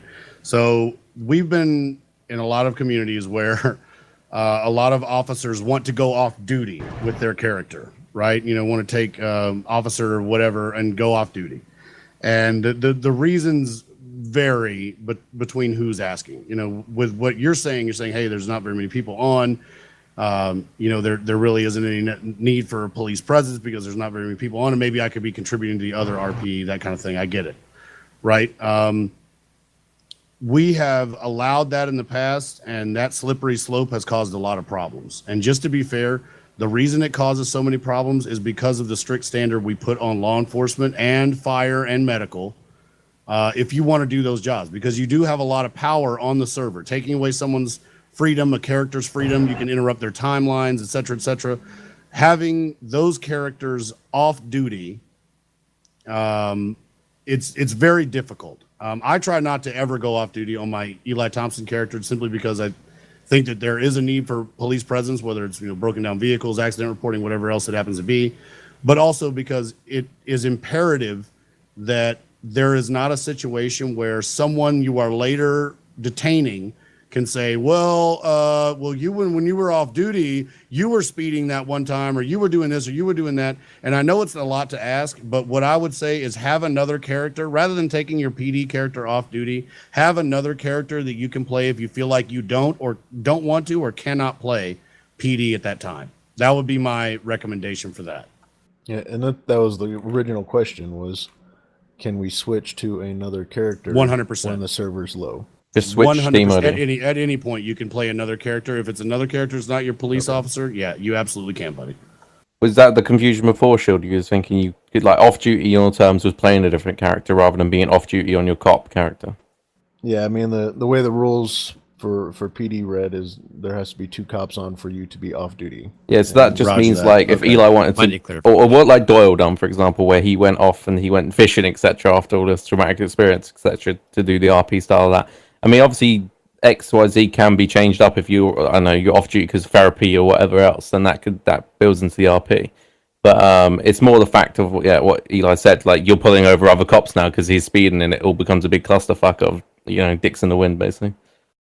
Do you see the policy changing when there's more people on the server, like when it hits higher slots and there's obviously like handfuls of cops? Like it certainly could. But again, and for anybody who's interested in doing law enforcement, creating another character, whatever, obviously we welcome that. And a lot of people even ask me, like, do you have to have previous experience law enforcement, military? No, you don't. And some of the better guys that we've had, who rise to supervisor ranks, Bayo is a great example. Bucky's a great example. Clamar is a good example of guys that put in hundreds of hours to learn the way that PDRP is done here, and then go out there and they lower the fucking boom. They know the rules, they know the policies and procedures, and they go out there and they execute. You don't have to have previous experience, but the standard is the standard for everybody. If you can uphold it, good, right? Then come be a part of the team. If not, you're probably going to have a bad time because it is a zero tolerance. One breach and you're done. But we do that because people have to know that when they get on, they're not going to be subject to huge respawn penalties and constant hits to the bank account. And when they call 911, that regardless of the officer that's on shift, that call will not be ducked, that they will get police response or medical response or whatever it is That's the role for the LEOs at this community. It's not anything other than that. You are signing up to be a law enforcement community development unpaid intern. There's a lot more rules and responsibilities and a lot more suck that goes with it, but you know that the guys that you are working with are doing the exact same thing and they're going to do the right thing. If you're not on or you go off shift or whatever, the standard is the standard is the standard. And that is very important to me. And I think it's very important to everybody else that's on the law enforcement team. And I would hope it's important to everybody who's in the community to know that when those numbers get dialed, help is coming. And I think that sets us apart. That they know that when help shows up, we're not going to be dressed like a clown driving a rodeo van with, red blues on top and get out and start juggling and fucking off. We're there to do the job. So that being said, if you can do the job and have banter and RP and other things that go along with it, great. If you can't do that job and do those things, then have another character, where you can do some of those sillier things, or like, somebody else said, go to another server. If you want a PD and, drive around in your red and blues and shoot out of the car with automatic weapons or whatever, like, not saying anybody does, but if you do want to do that, go play another game. And when you get that itch to do serious PD work, come back. No one will fault you for taking a hiatus. So know kind of what you're signing up for. And that's, again, not directed at Shields, who does an amazing job. It's more towards just everybody that the standard will not go away, guys. I will promise that the standard will not bend. It will not break. And if there's an opportunity, where, people are taking hiatus or whatever else, once we open the police academy, we're getting people in, you guys will have the emergency services response and presence that we've always said will be there. And that will not bend or break for anything.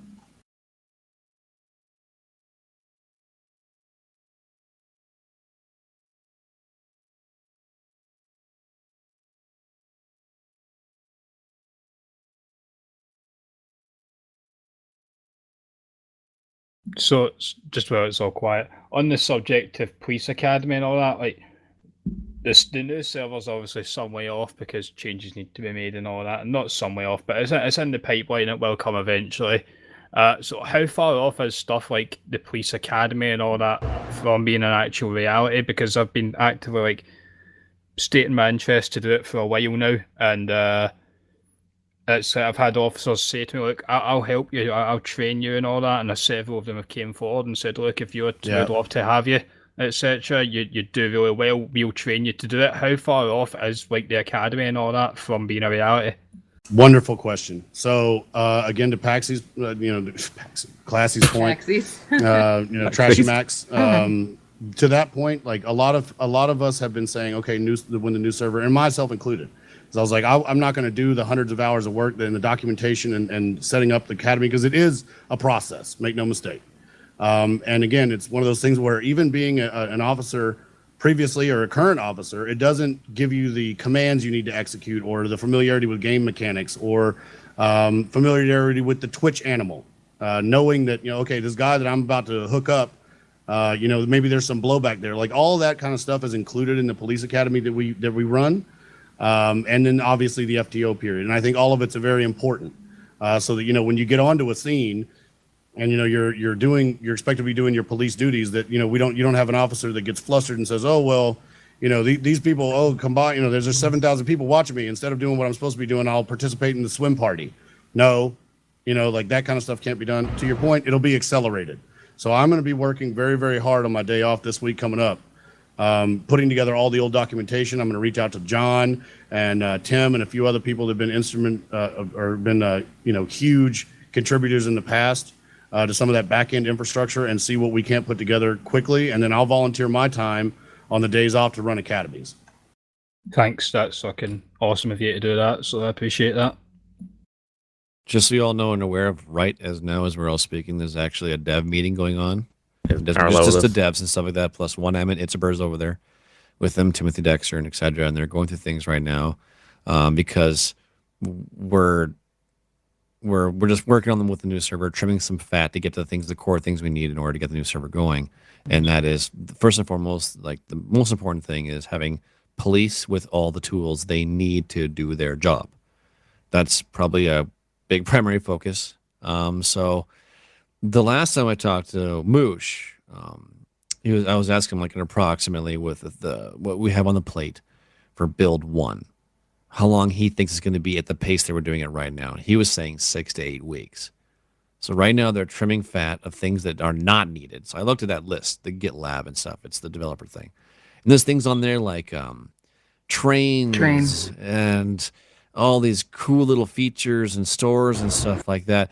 And there was what happened on that part is that we had too many people talking to the devs from different angles.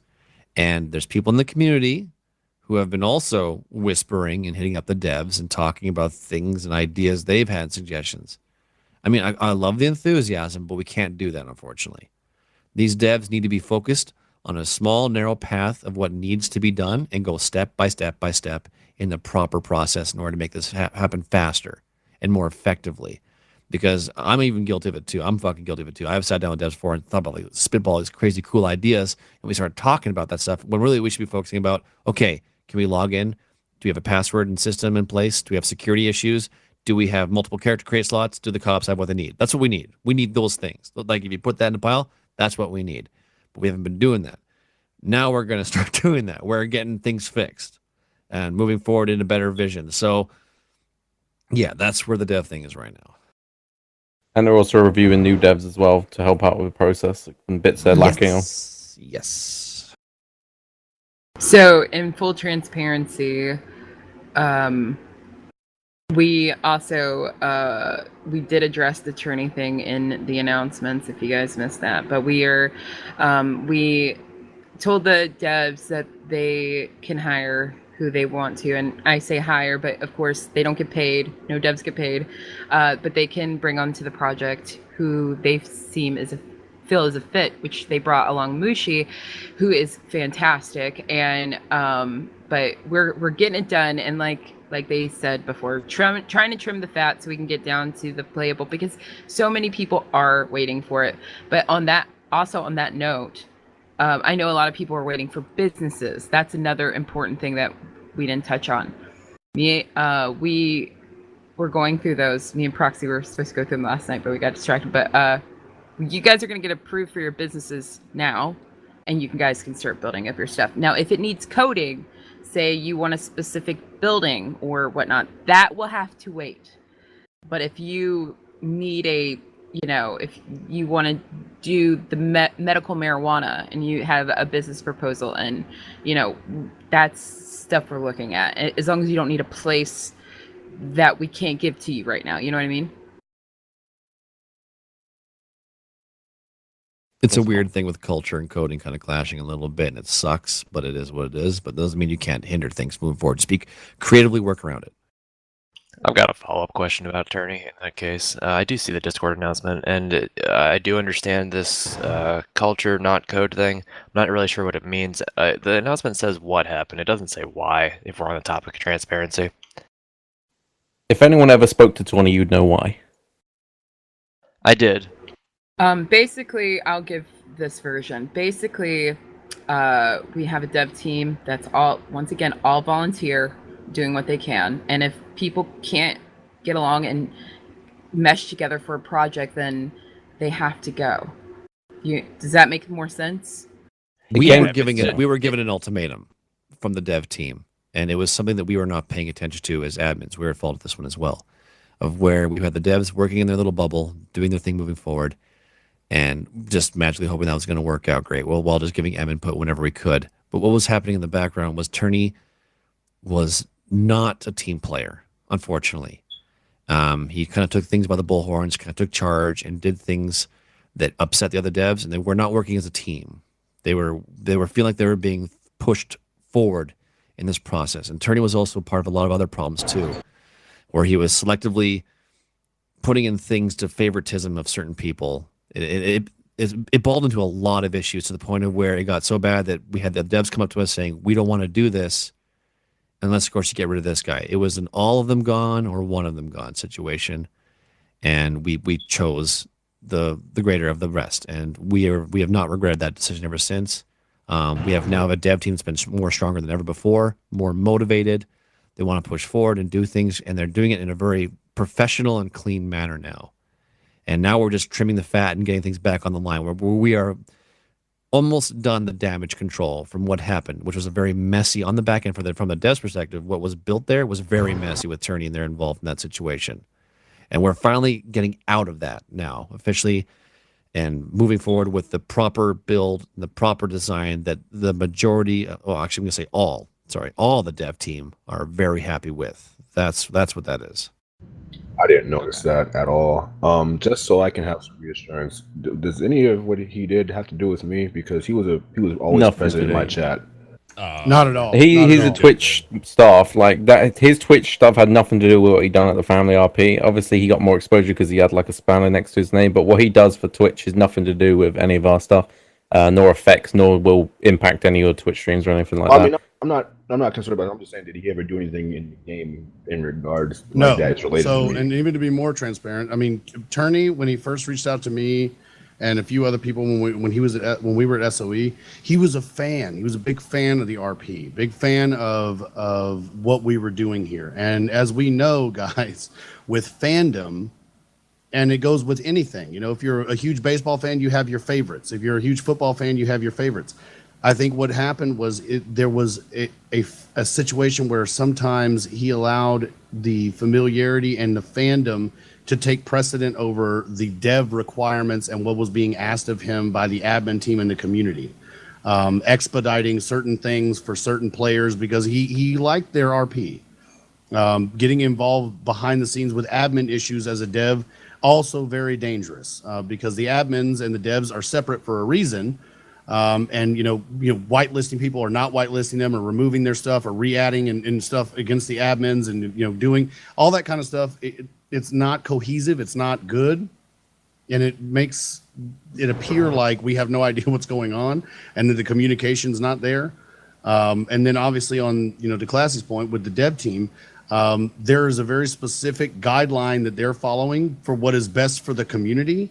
And to have one rogue, I mean, it's like anything. If you have a team of horses, they all have to be pulling in the same direction. If one horse is a problem, you eliminate it. You don't execute the entire fucking team. That's not how it works, right? So while Turney is awesome and is still awesome, very smart and talented guy, we certainly wish we could have him as part of the team.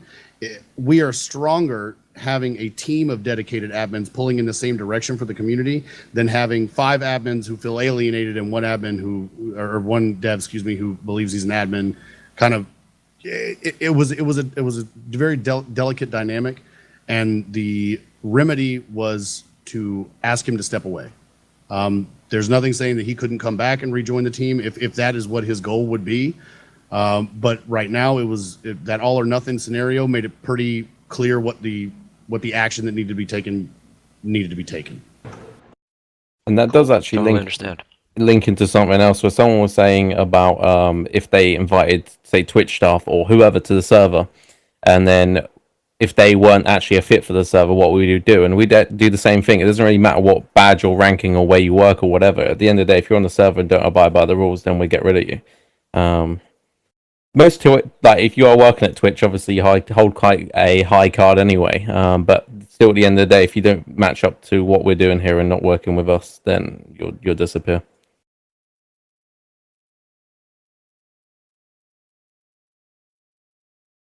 Hope that clears that up. Thanks for making Yeah, the hard absolutely. calls. I mean, that is an interpersonal thing that completely answers my question, and I'm very satisfied with how you guys handled it. No worries. I know. I'm thinking of too. Like I'm pretty sure a lot of you guys see stuff out there. Obviously, we're not always. There's some things that are from discretion reasons, right? Out of the respect for the other individual involved, we don't make those things public.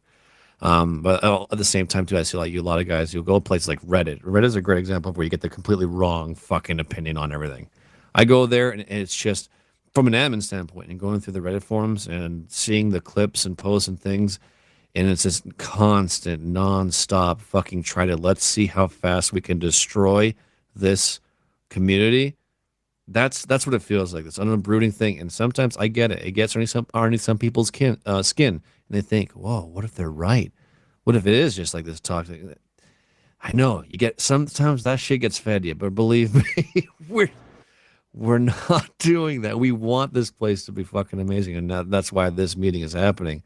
It's time to take off the fucking gloves because The passive approach in the past, it was just not fucking working. It's just not, no, it doesn't work.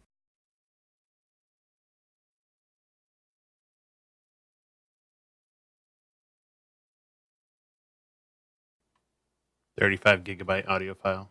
Holy shit. Holy shit.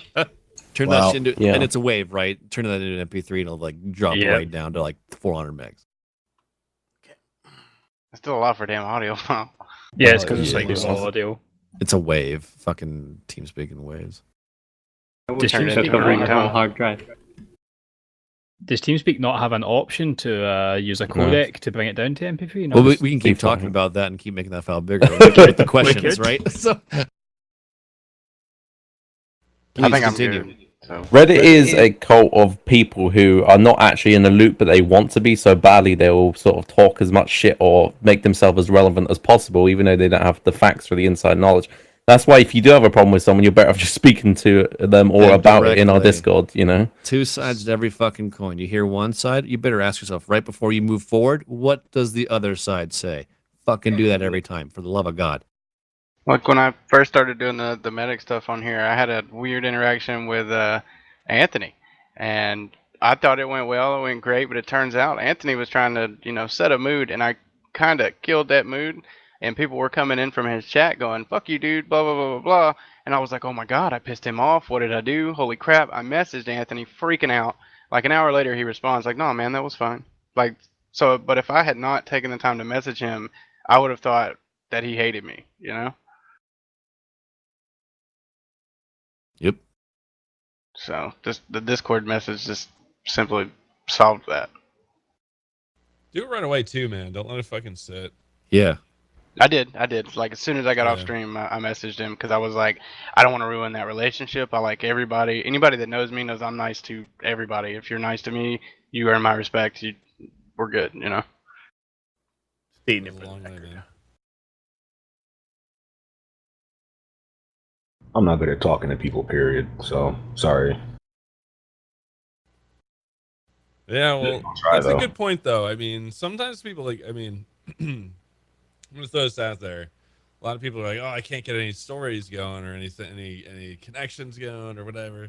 Sometimes, the people just don't always mesh. Maybe that one character doesn't mesh as well as maybe another one would, or something. Don't worry. Sometimes it takes a little more time. Just because some people get it quick and easy doesn't mean you can't do it either. It's just you gotta give more time. Oh, by the way, there's an admin in here. His name is Itzaber. Right now, he's in the dev meeting talking with the devs, but he's there in Discord on a fucking daily basis. If you ever need someone to come and accent with you or do something with you, he's there all the time. His DMs are wide open. He's always looking to do some side role play, all the fucking time. Something to accent your character perfectly. He'll craft something to work with you. That's Bert in a nutshell. He is so fucking selfless. The don't Deuce hesitate to hit him Montgomery, up. yeah, the Deuce Montgomery whole the filming thing is a great example of that. That was a wonderful. Which will be coming back, character by they the made. way. Which will be coming back. There's a lot of cool shit coming around. And that Awesome. the beauty about Awesome. that, the beauty about that role play, that role play with the Deuce and the GG Delaware was designed to get the entire server involved through making a did good movie job. Yep. to make a movie in the game. That's what that's great. That's going to be coming back eventually here, so we can make some cool in-game production thing. And I'm not going to promise right now, but we were talking to developers, which we're not going to do anymore about shit like that. But we talked about down the road. There's a theater in game, there's an actual inside theater, of where we can have everyone pop in, and literally the fucking movie will be made that was made in game will be watched in game. That's a snowball down the road. And it's possible. Maybe not tomorrow, definitely not tomorrow, but there's a lot of cool shit on the pipeline, down the things, but we're not going to, obviously, I don't want to get into imagination land here because all of a sudden you think it's going to happen in a month. No, I'm guilty of charging that shit too. But there's cool shit coming. Fuck, it's unbelievable. And you know what? When it comes back to that dev thing again about them being fans and stuff like that, the reason they jumped on is because, they were being entertained and stuff like that. And I'm surprised right now the devs are having a dev meeting right now. When I look at the overall with how many people are in the server and the overall tone of the Discord and stuff like that, and they're still powering fucking through it. These guys are insane. I love these guys. They're great. And we got to keep them happy, keep them entertained, and keep this stories intriguing. That's why they signed up in the first place.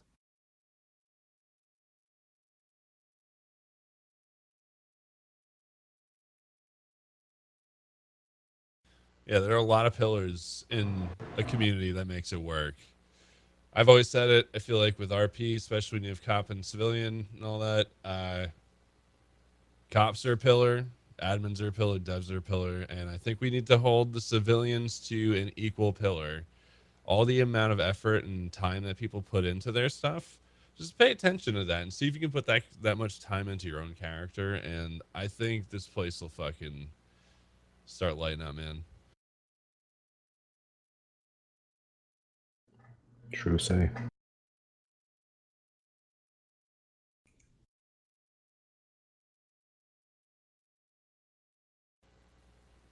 Yeah, but fucking that whole Reddit thing, that, by the way, the Reddit shit, don't go on Reddit ever. It's just not even worth looking at ever. It's unless you have a lot of bleach your eyeballs. Yeah, I feel like I'm one of the few people who's never actually been on Reddit. Don't start now. Yeah, I also have never been on it. Just to be Oh, fair, it's so bad. It's so bad. People come to me about, like with stuff, and I mean, I know, of course I am. Of course I am. I mean, like, shit, I didn't even like. I mean, it's like I say on my stream too. Like, don't be lazy. You know what I mean? Like, if you want to hate me for something, just hate me for something I'll actually do. I'll give you something. You know what I mean? There, I'll be on, like, oh, hate me from I'm from Texas or whatever. People are like, he's a closet Nazi. Like, it's like, really? Like, what the hell? I just don't go on it anymore. To Tim's point, if I have something that I want to talk to you guys about, I'll talk to you about it. You know, like Reddit is just poison. It's people that are not part of the community that will never be a part of the community that want to see it destroyed. Just because people want to watch things like that are special be destroyed. And that just happens, unfortunately. And that goes the same for those fucking YouTube channels that have been leeching off of all of this. Oh, You already know what I'm talking about. In one hand, they put up a funny, crazy explosion compilation. In the next hand, all of a sudden, they have a drama video up. Mm-hmm. They're not there for you. They're not there to build you. They're there from themselves. In one hand, they'll put you on a pedestal. In the next hand, they'll shit on your face. Don't trust those people. Don't go near them. If they come to you and ask for permission and you see and you look at their track record of good people, absolutely, fucking hit them up. But when you see those other ones there, where you see a drama video and shit like that does nothing to do with the fucking sober play, keep your fucking distance from them. They are not there for you. They're against you. So on that topic, past stuff, are we allowed to ask them to retroactively take it away? Oh, you certainly are. You're a content creator who's put, they're basically using your content to distribute videos. Yeah, they put up with your thing, them. DMCA. Yeah, you can DMCA them for that shit in an instant. They don't have any rights to argue against it. It's your content, and you have the right to withdraw that from them at any moment you want. And people seem to have a notion on YouTube, for especially his channel, he's putting like, I don't own any of this content. It's like, well, you don't have the right to put it up then. Awesome, thanks. Yep. The new server, how close to parity is it? What's the plan for, like? That's what they're is it doing. gonna They're be meeting in right parity? now. Right Oh, now, okay, as we speak, there are all the devs, including in Itzabur and Timothy, are in a meeting right now trimming fat, the shit that does not add to developing this first initial release. It's the things the cops need. It's the things we need to log on and get on in a secure and safe environment without any of our personal information getting out. That's what they're focusing on right now. And then we're going to build from there. So lead time before the meeting, the lead time was 6 to 8 weeks. That's what Moosh was thinking with the way things are going. Moving forward, I got a feeling that number is going to be cut down. But I think we're going to get in the habit of just not even fucking talking about a release date, because people start using that as I'm not going to do dick shit until then, which is not what we want to do here. I think that'd be a really good idea. I mean, I've seen a couple of servers go through that where there's a notion of, hey, there's some new thing coming up or whatever, and it usually leads to bad things. But in terms of like even with cutting the fat, is there kind of like a that first release? Is there kind of an idea as to like are there going to be banks? Are there going to be the weed stuff? Is that even something that's There's going to be basic things to do, very basic things to do. Money in, money out. Like I said, right now they're just weighing what is actually really important and what is not. Right now they had way too much on the plate. But there's going to be enough for you to basically get on, take care of in and out money, for drive reasons of your economy and what have you based, and then moving forward from there. So like Timothy right now is posting some stuff here. Check the meeting minutes in the forums, and they post you the first post stage. So there you go. Like they're moving forward on that shit right now. Oh, awesome. But here's the thing, like because you're on the team, right? The testing team. Were you DOS on the testing? No, team? he's not. I don't think so. Okay, No. okay. So we went around selecting people who are very good at meticulously breaking things down and destroying stuff, like code-wise and mechanics-wise, for good reason, because we want them to try to destroy the code the developers are making. Those are called testers, not people that want to come in and check out new fancy features before anybody else and play with them like toys. No. We went out and found the people in the community who are really good at methodically going through it and saying, if I press this button, this button, this button, will it destroy that mechanic? How can I exploit this? How can I get around that system? That's going to help also. Maddie, I keep hearing myself, dude. What the fuck? Mute your mic for a second. Well, you can hear me? Nice Yeah, stream I can quality hear there, myself. bro. Eddie. Fucking shoot you. Again. Is there God something dang. in your mouth? Yeah, there is. It's That's a loaded Dinko's toe. What's in your mouth there? Yeah. What is in your mouth? This is What? RoboCom. I like But, chewing on bottle caps and vaping at the same time. So. We have also, with the devs, now a team of beta testers who are going to go through there, and then they go in the GitLab and they actually add these issues, the things I find. Like I found one just jumping in. Like if you tap shift to go into jog while holding W, if you press A, you kind of go into that 45-degree turn. If you hold W and A, but if you hold W and D, the jog gets disabled. That's the process we're at right now. Like now we're going through it and getting rid of all the things that make it crash, make you disconnect, make you fall through the world. Your hands are behind your back, but for some reason you can pull a pistol out and shoot someone through your crotch region. We're getting rid of those fucking things. We're like, getting the bug smashing. And that's only going to go as fast as people are dedicated to that system. But to get on that, you have to, obviously, you're not in there just to, quote unquote, play. You're in there to do one thing 500 different fucking ways to make sure it doesn't crash. Because the last thing as a dev would want to see is their hard work and joy go on stage and be a buggy mess and people talk and bash about their hard work. That is the last thing they want to do. They want to make sure that it is playable and stable. Okay? Does that make sense? Are they recruiting for that? Absolutely. But you remember, you got when you dedicate as a tester, it's not there. Yeah, like I said, you're there to test and make sure that you. Yeah, absolutely, absolutely. Hit up Bert. It's a Bert. I'm just not good with numbers. Let me tell you, it's not fun. Anybody that's thinking testing is fun, it's not. I bust my ass on there, and then after I bust my ass, I have to write this shit up. I can't just find the bug and leave it. I have to write it in a specific format. It's like school, guys. Oh yeah, there's so a it's form. work and school. There's a form how to do it properly, so the devs don't get confused on what you're trying to say. To be honest, it's a bit of pain in the ass. So it's worth it. It is. But if you're signing makes up the place thinking better. Yeah, if you're signing up thinking it's going to be fun, don't waste your time signing up, playing once, writing one bug, and then not coming back. I can see that form. I kind of like. I'm probably one of those weird groups that kind of thinks that stuff is fun. It's like therapy for me. That'll do off. Hit up Itzabur. Hit up Itzabur if you're seriously wanting to join to get that rolling. Hit up Itzabur. And to that notion, this is a server that we don't want streaming to happen on it or anything like that. It's very much keep it on the DL, keep it to yourself. Don't really discuss it with a lot of people. We need to wait till it gets finished. Or pretty much at all. There's an NDA, so. Only discuss it in the dev tester channel, basically. But just for fun, because I'm smiling. But on the other hand, that new server is fucking.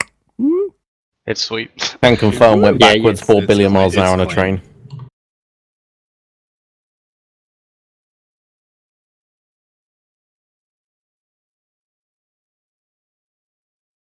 All right, before the recording gets too much longer or larger, is there anyone else with any more questions or anything like that?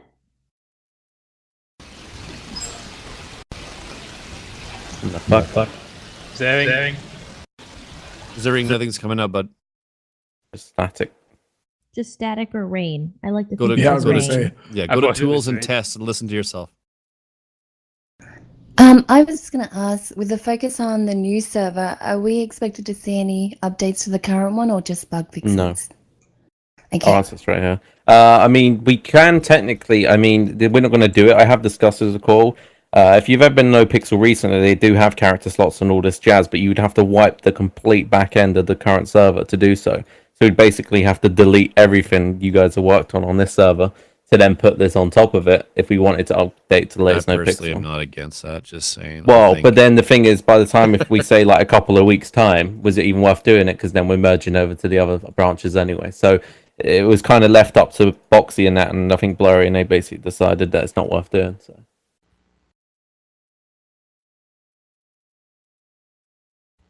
Yeah, if it's all for character creation, just get a new Steam account.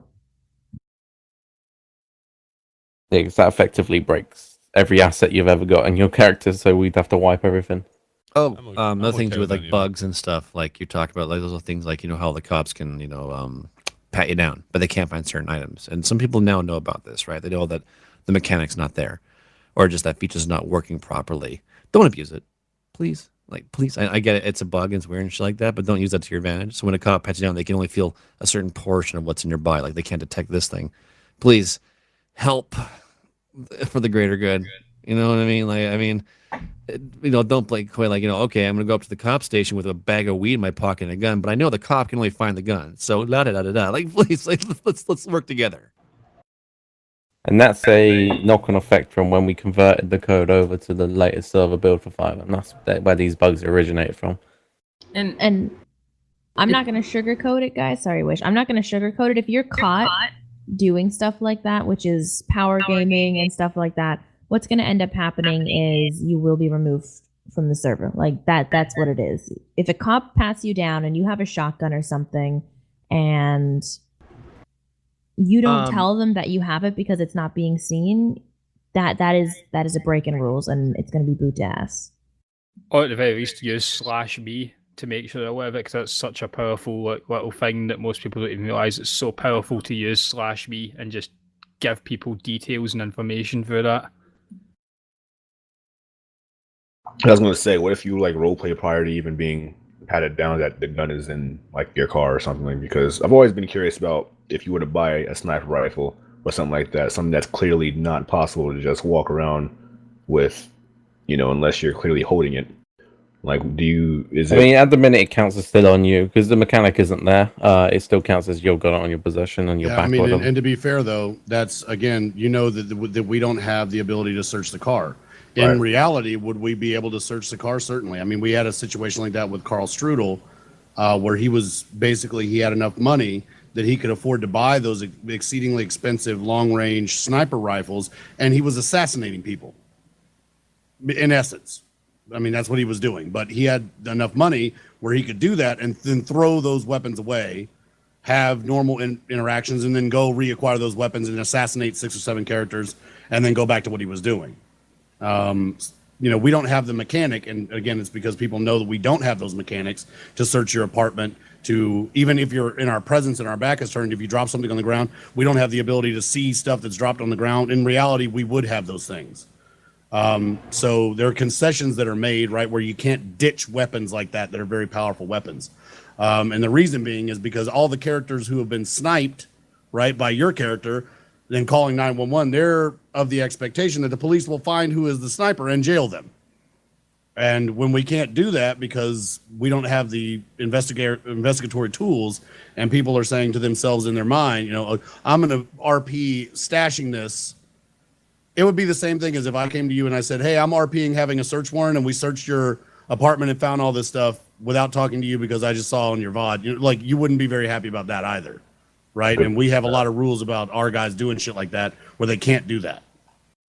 There are ways around it, like in a sense. Like, let me explain. With my new character right now, she's an old lady, lives in a house in the county. I'm gonna have her have a shotgun for her porch. Like the old typical "get off my property, kids" with the shotgun type thing. Get off my lawn. Sorry. Well, she doesn't really have a lawn. It's dirt road. But anyways, what I'm gonna do is, if she ever gets pulled over and gets searched for whatever reason, she's gonna have a shotgun on her. But I'm going to role play every time I'm at my house. If I ever need to get that shotgun, I will say /me picks up shotgun from the porch. I will make sure to do /me lay shotgun on the porch, and I will never pull that weapon out unless I'm at that property. And if I get searched and a police officer sees that, I'm going to OOC and be like, hey, You can check my VODs and shit or whatever you have to do. This weapon was not used at all. It is supposed to be at my porch. And that is me telling them definitively, like, I promise you this shotgun is not supposed to be on me. And they can search that stuff up. Like, that is me telling them, full disclosure, ban me from the server if I'm lying to you right now, but that shotgun is on my porch. You know what I mean? So it's a trust thing then. If you buy a sniper rifle and you go assassinate people and you put it in your trunk, if the cops go to your trunk and you tell them OC, hey, it's not on me, but it's in my trunk, and they go and search that trunk, you better tell them it's there. You know what I mean? That's the kind of stuff where it's like, it's a little bit of helpful meta. Yeah, I have this, gun on my person, but it's actually in my car. Go look in the car instead. You know what I mean? And I'll say another thing, guys. And again, this is from experience, and Mehdi being here, I think he could back it up, and Katie Rue. There is so much that can be gained RP wise from your character losing, even if you because there's so much obsession with winning. Losing sometimes is just as wonderful for the RP. With the entire thing that Mehdi was going to be doing with the chicken factory and such, and his character, we had to meet pretty extensively out of character to talk about what he wanted to do and to clean up some things where there was some confusion about what should have been in game and what shouldn't have been in game. And in so doing, we were able to set up an opportunity for my character to lose, for Mehdi to do things that he would have done, but the mechanics weren't there, as long as he was able to get them done on a timeline, which I think is something important to emphasize. When we were meeting, I gave him very clear instructions, like, this is what I'm going to be doing. If you guys can't get it done in this timeline, you're going to swing. And that whole day of his RP, if you watch his VOD and Katie Rue's VOD, it was awesome to watch both sides of it, but it was amazing. And my character still benefited, and my audience really seemed to enjoy it, even though technically we were taking a loss in the sense that I wasn't able to lock him up that day. By working with him and saying, hey, listen, I'm doing this today. You guys got to do all these things. If when Mehdi was like, I need to do this and this, we're like, okay, we'll help you do this in this way. But there was still the stress there, because if he missed the timeline, he was still going to go to prison. That in losing, sometimes it gets people to want to root for your character because you're trying hard. They can understand what it's like, that, hey, the world's not fair. It's only through in that quest of wanting to win all the time, especially if your character is not in a position where they should be winning. It breaks that immersion. It reminds them that this is just a fucking game, right? I mean, if you're Matrix fans, when old boys talk about the first iteration of the Matrix, it's like, well, we had to get rid of it. It was too perfect. People fought against it. It's the same thing. The thing that makes it so close to reality sometimes is the character suffering because they make a bad decision and they pay for that decision. And there's some suck there. There's a little bit of suck, and the character hurts. But that's why a lot of us grow, in real life. You put your hand on something hot, you don't do that again. You electrocute yourself, you don't do that again. So don't discount that power of the underdog, especially if you do, you marry it up with some music, you throw in your cinematic, and it's an opportunity for people to feel sorry, to bond for that character, and to really love the character, is in those moments of extreme loss.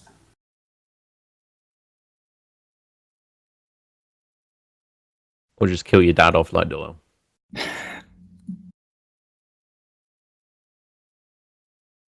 A little bit of warning when you're gonna kill one of your characters for me as a medic would be nice, instead of making me cry all the time.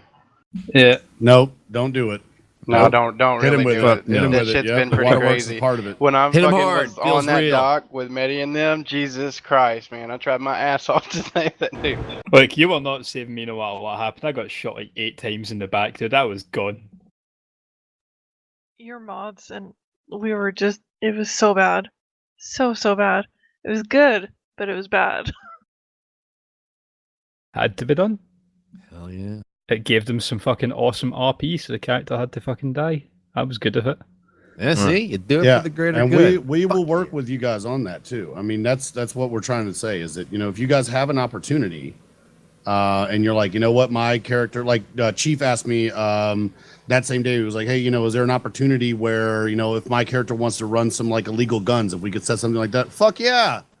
that kind of stuff we can set up. Like we got the heavy burden now. Like we can do pickups where if you guys are sending things out of the state, right, for your RP, we can come pick up things. Like utilize the mechanics we have with the semi trucks and the vans and stuff. Pick them up and leave. Come back with money. Like give you guys the ability to meet with shadowy figures that are outside of the state, or reinforce some of that criminal hierarchy. Where if you want to get in on some of the outside of state connects, like that Boston Mafia connect, you make a relationship with Nino's character.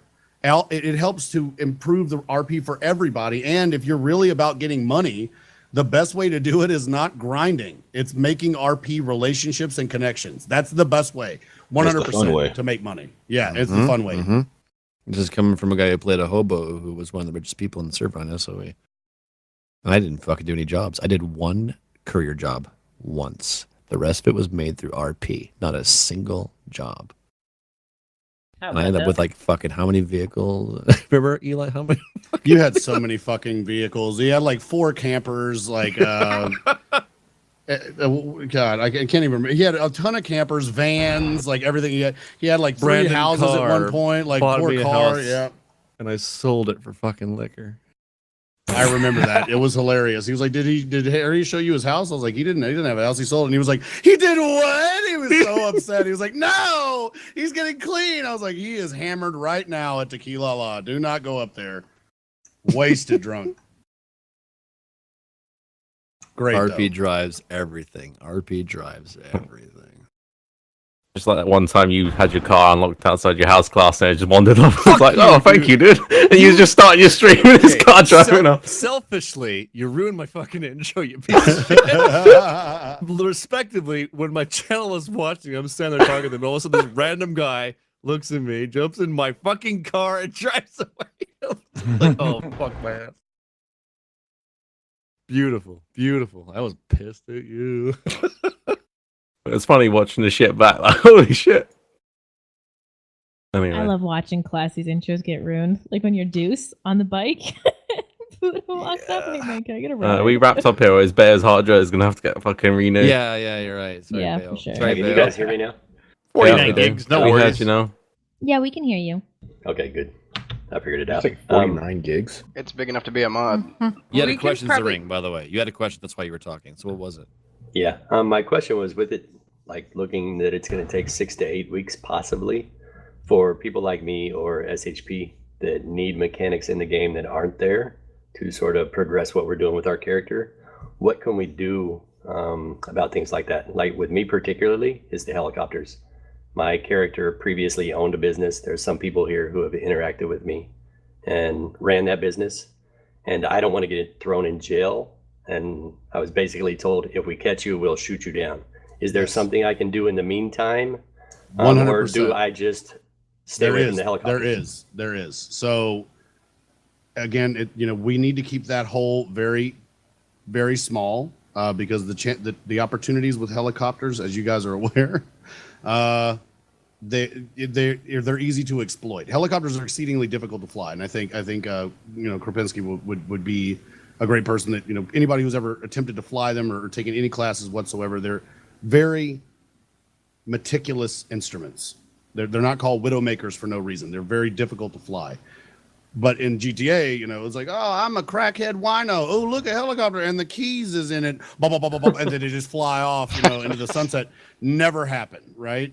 So if with Bruce and the pilot's business and everything else, it was approved with the helicopters right now. What I would do is work with an admin or a police officer beforehand. So don't just go off and do it.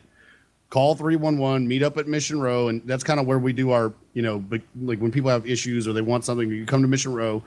An admin or an officer will work with you to acquire the helicopter that you need, and then that will be the vehicle for that RP, if that makes sense. Like they'll be able to document it, put it out on the net to the other officers. You won't be shot down, but you also need to be adhering to the rules that govern the flight of civilian helicopters. You shouldn't be flying down Elgin Boulevard at 4 feet off the ground, going 160 knots, right? So the onus will be on the pilots, and certainly we'll work with you guys. But if there's a violation where they're being used in a way that's criminal, or you're outside of the flight plan of a civilian helicopter, they absolutely will be shot down.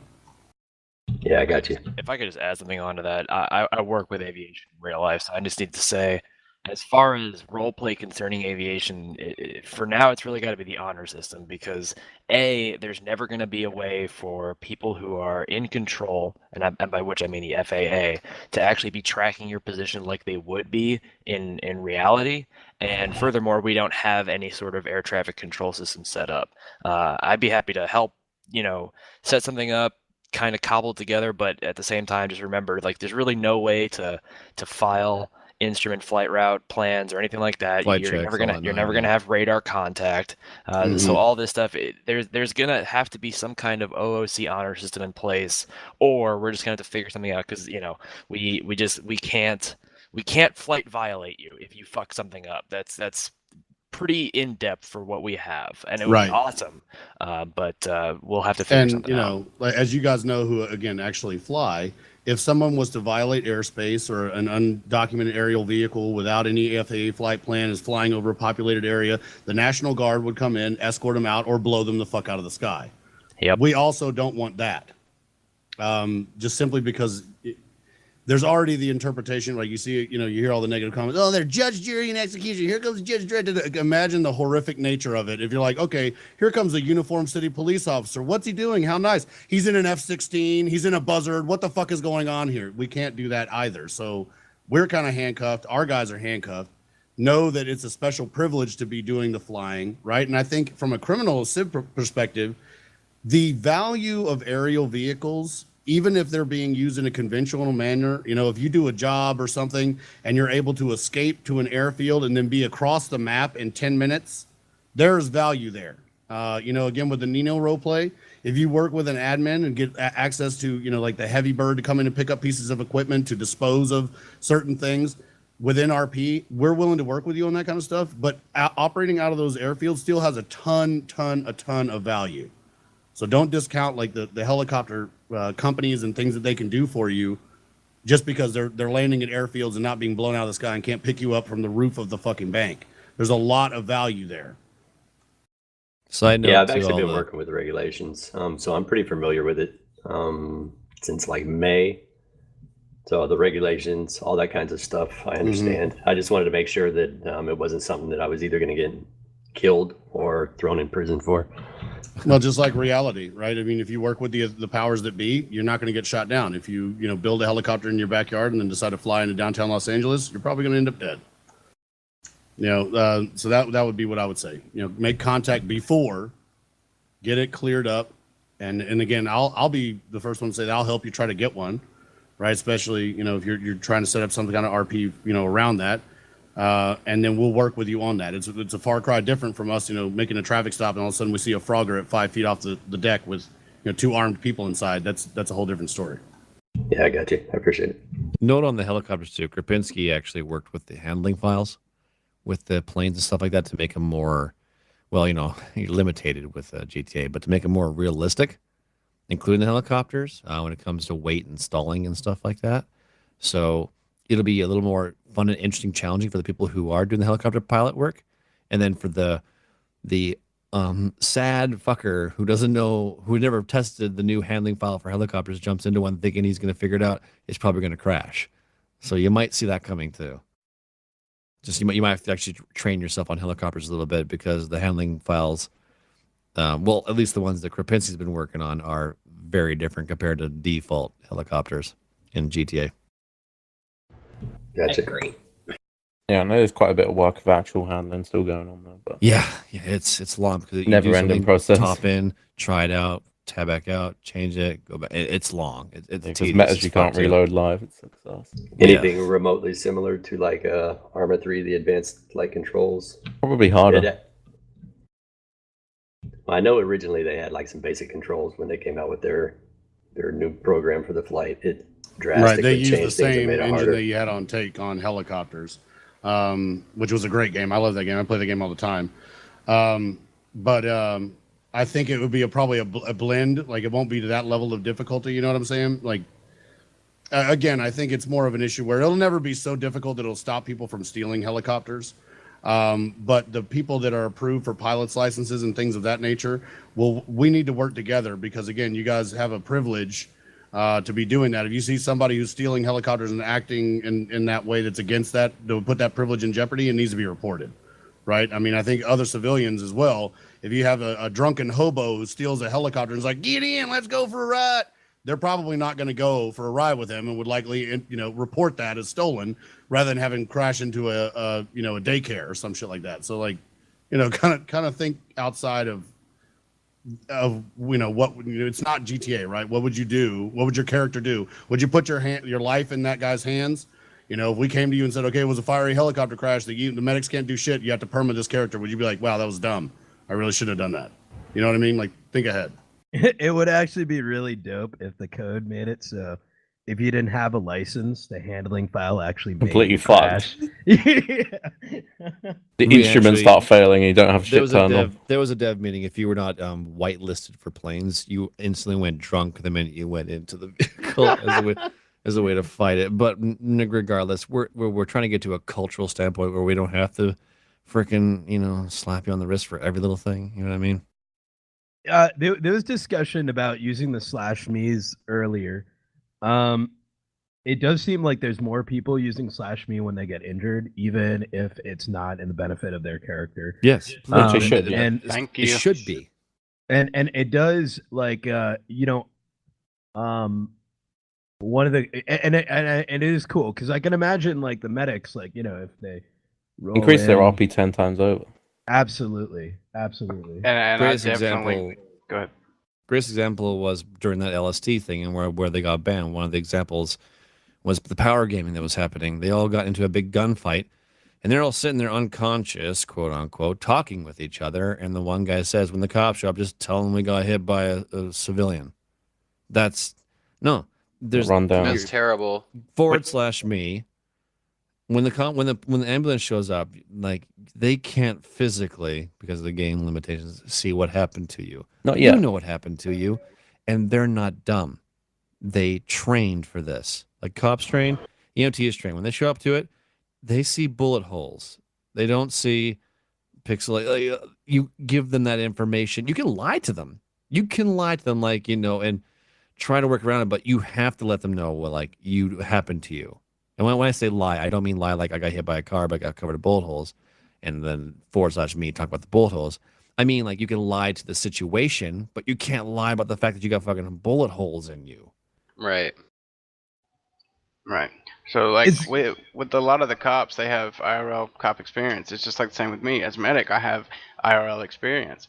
So some of the stuff we're coming up with our SOPs is 100% legit. Our SOPs are 28 pages long and counting right now. We're still working on them. In that particular situation, Classy Eli dropped me out of a fucking huge helo into a war zone so nobody could have lied. But, had that not happened, it's pretty ridiculous for me to show up. There's 3 bodies on the ground, and I can plainly see in view that there's blood everywhere, and all 3 of these gangster people are telling me, oh, we tripped. Bull. And that's just a bad thing. It's horrible for everybody involved. I'm not a cop. Mm-hmm. I'm not going to call the cops unless you threaten me with violence or there's self-harm going on or there's harm to another person. You can tell me whatever, as long as it's not violence or illegal. If it's illegal, I have a duty to report. But I'm not a cop. So, and none of the medics are. So on that note, I know I had this issue when I first kind of joined the server, but I've been, and usually the way I went about it when I first joined was to kind of observe, right, for a couple weeks and see how things play out. But it's possible that, especially as the doors kind of open up, I love that, it should be, what Classy said is that it should be kind of eventually be like a cultural thing. Has there been any thought on having a bit of onboarding for new folks? I don't know, maybe they'd find that sort of thing beneficial. Like, here's, I don't know. Has there been thought around onboarding at all? Can you define that? Onboarding, little unsaid things like, using / me. or saying like, look, you need honesty when certain things happen. It's because if you've been playing on a different server, you could be coming over thinking, oh no, this is normal, but it's not necessarily normal over here. Well, back in the days of SOE/me and using figurative actions was used on a daily basis all the time. We've kind of pulled back a little bit from that, actually. If I think, to be fair, I like it. I'm thoroughly enthralled when people throw way more into it that is not limited by the mechanics of it. Right, you're going beyond the mechanics to whatever you can bring into the situation. I love that type of shit. And I know why they rolled back a bit is because when the server originally came up again, we never had it for like 3-4 weeks. That wasn't a feature. True. The people sort of were doing it, and the whole world would see. So people stopped doing it because they wasn't sure if it was here. Like Bayo and Granny kissing across the map, etc. I remember that. Well, that yeah, that's kind of happened. Fuck yeah, dude. But adding on to that, Boxy has got a way for at least AR. Well, it might be a later on stage now, but you can find out if someone got stabbed, shot, burned, etc. in the code. Yo, like 100% of the time when I go on my calls, the first thing you see while I'm talking to you after I've got your name and introduced myself is Jason. You'll see Jason Diggs starts assessing the patient. Jason Diggs takes vitals. And I throw my numbers out there. If you don't give me like a BP, like if you slash me saying BP's elevated while I'm taking your vitals, I constantly read that chat. I don't know if everybody does, but you should. So like if I'm taking your vitals and you say, you're overheating, stuff like that. Okay, overheating, high blood pressure, high heart rate. I'm going to say that out loud, that your vitals are elevated because of this, this, and this. And like with the stabbing situation on the dock, it was /me role played into that. And when I saw that I couldn't resuscitate the guy, I still kept trying. Eli kept saying, come on, hold on, stuff like that. But we're at the entire time, we're reading this chat and it's affecting our role play. And it's such a great tool to have. I love using it. Like I was saying in chat, me and Eli did like a full autopsy using just /me.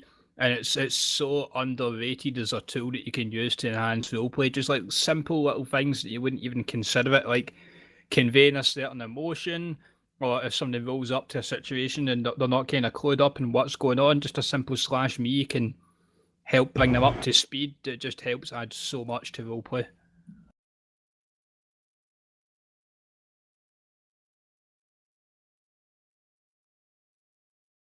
In effort to save Bayo's computer, is there any more things that we need to discuss, or is it okay for him to stop recording? I think we can stop recording if you want to continue talking. Sure. We don't have to record anymore at this I mean, point. it's kind of casualness now. Yeah. It's the heavy Thank shit's you, off the table. Bayo. Thank you, Bayo.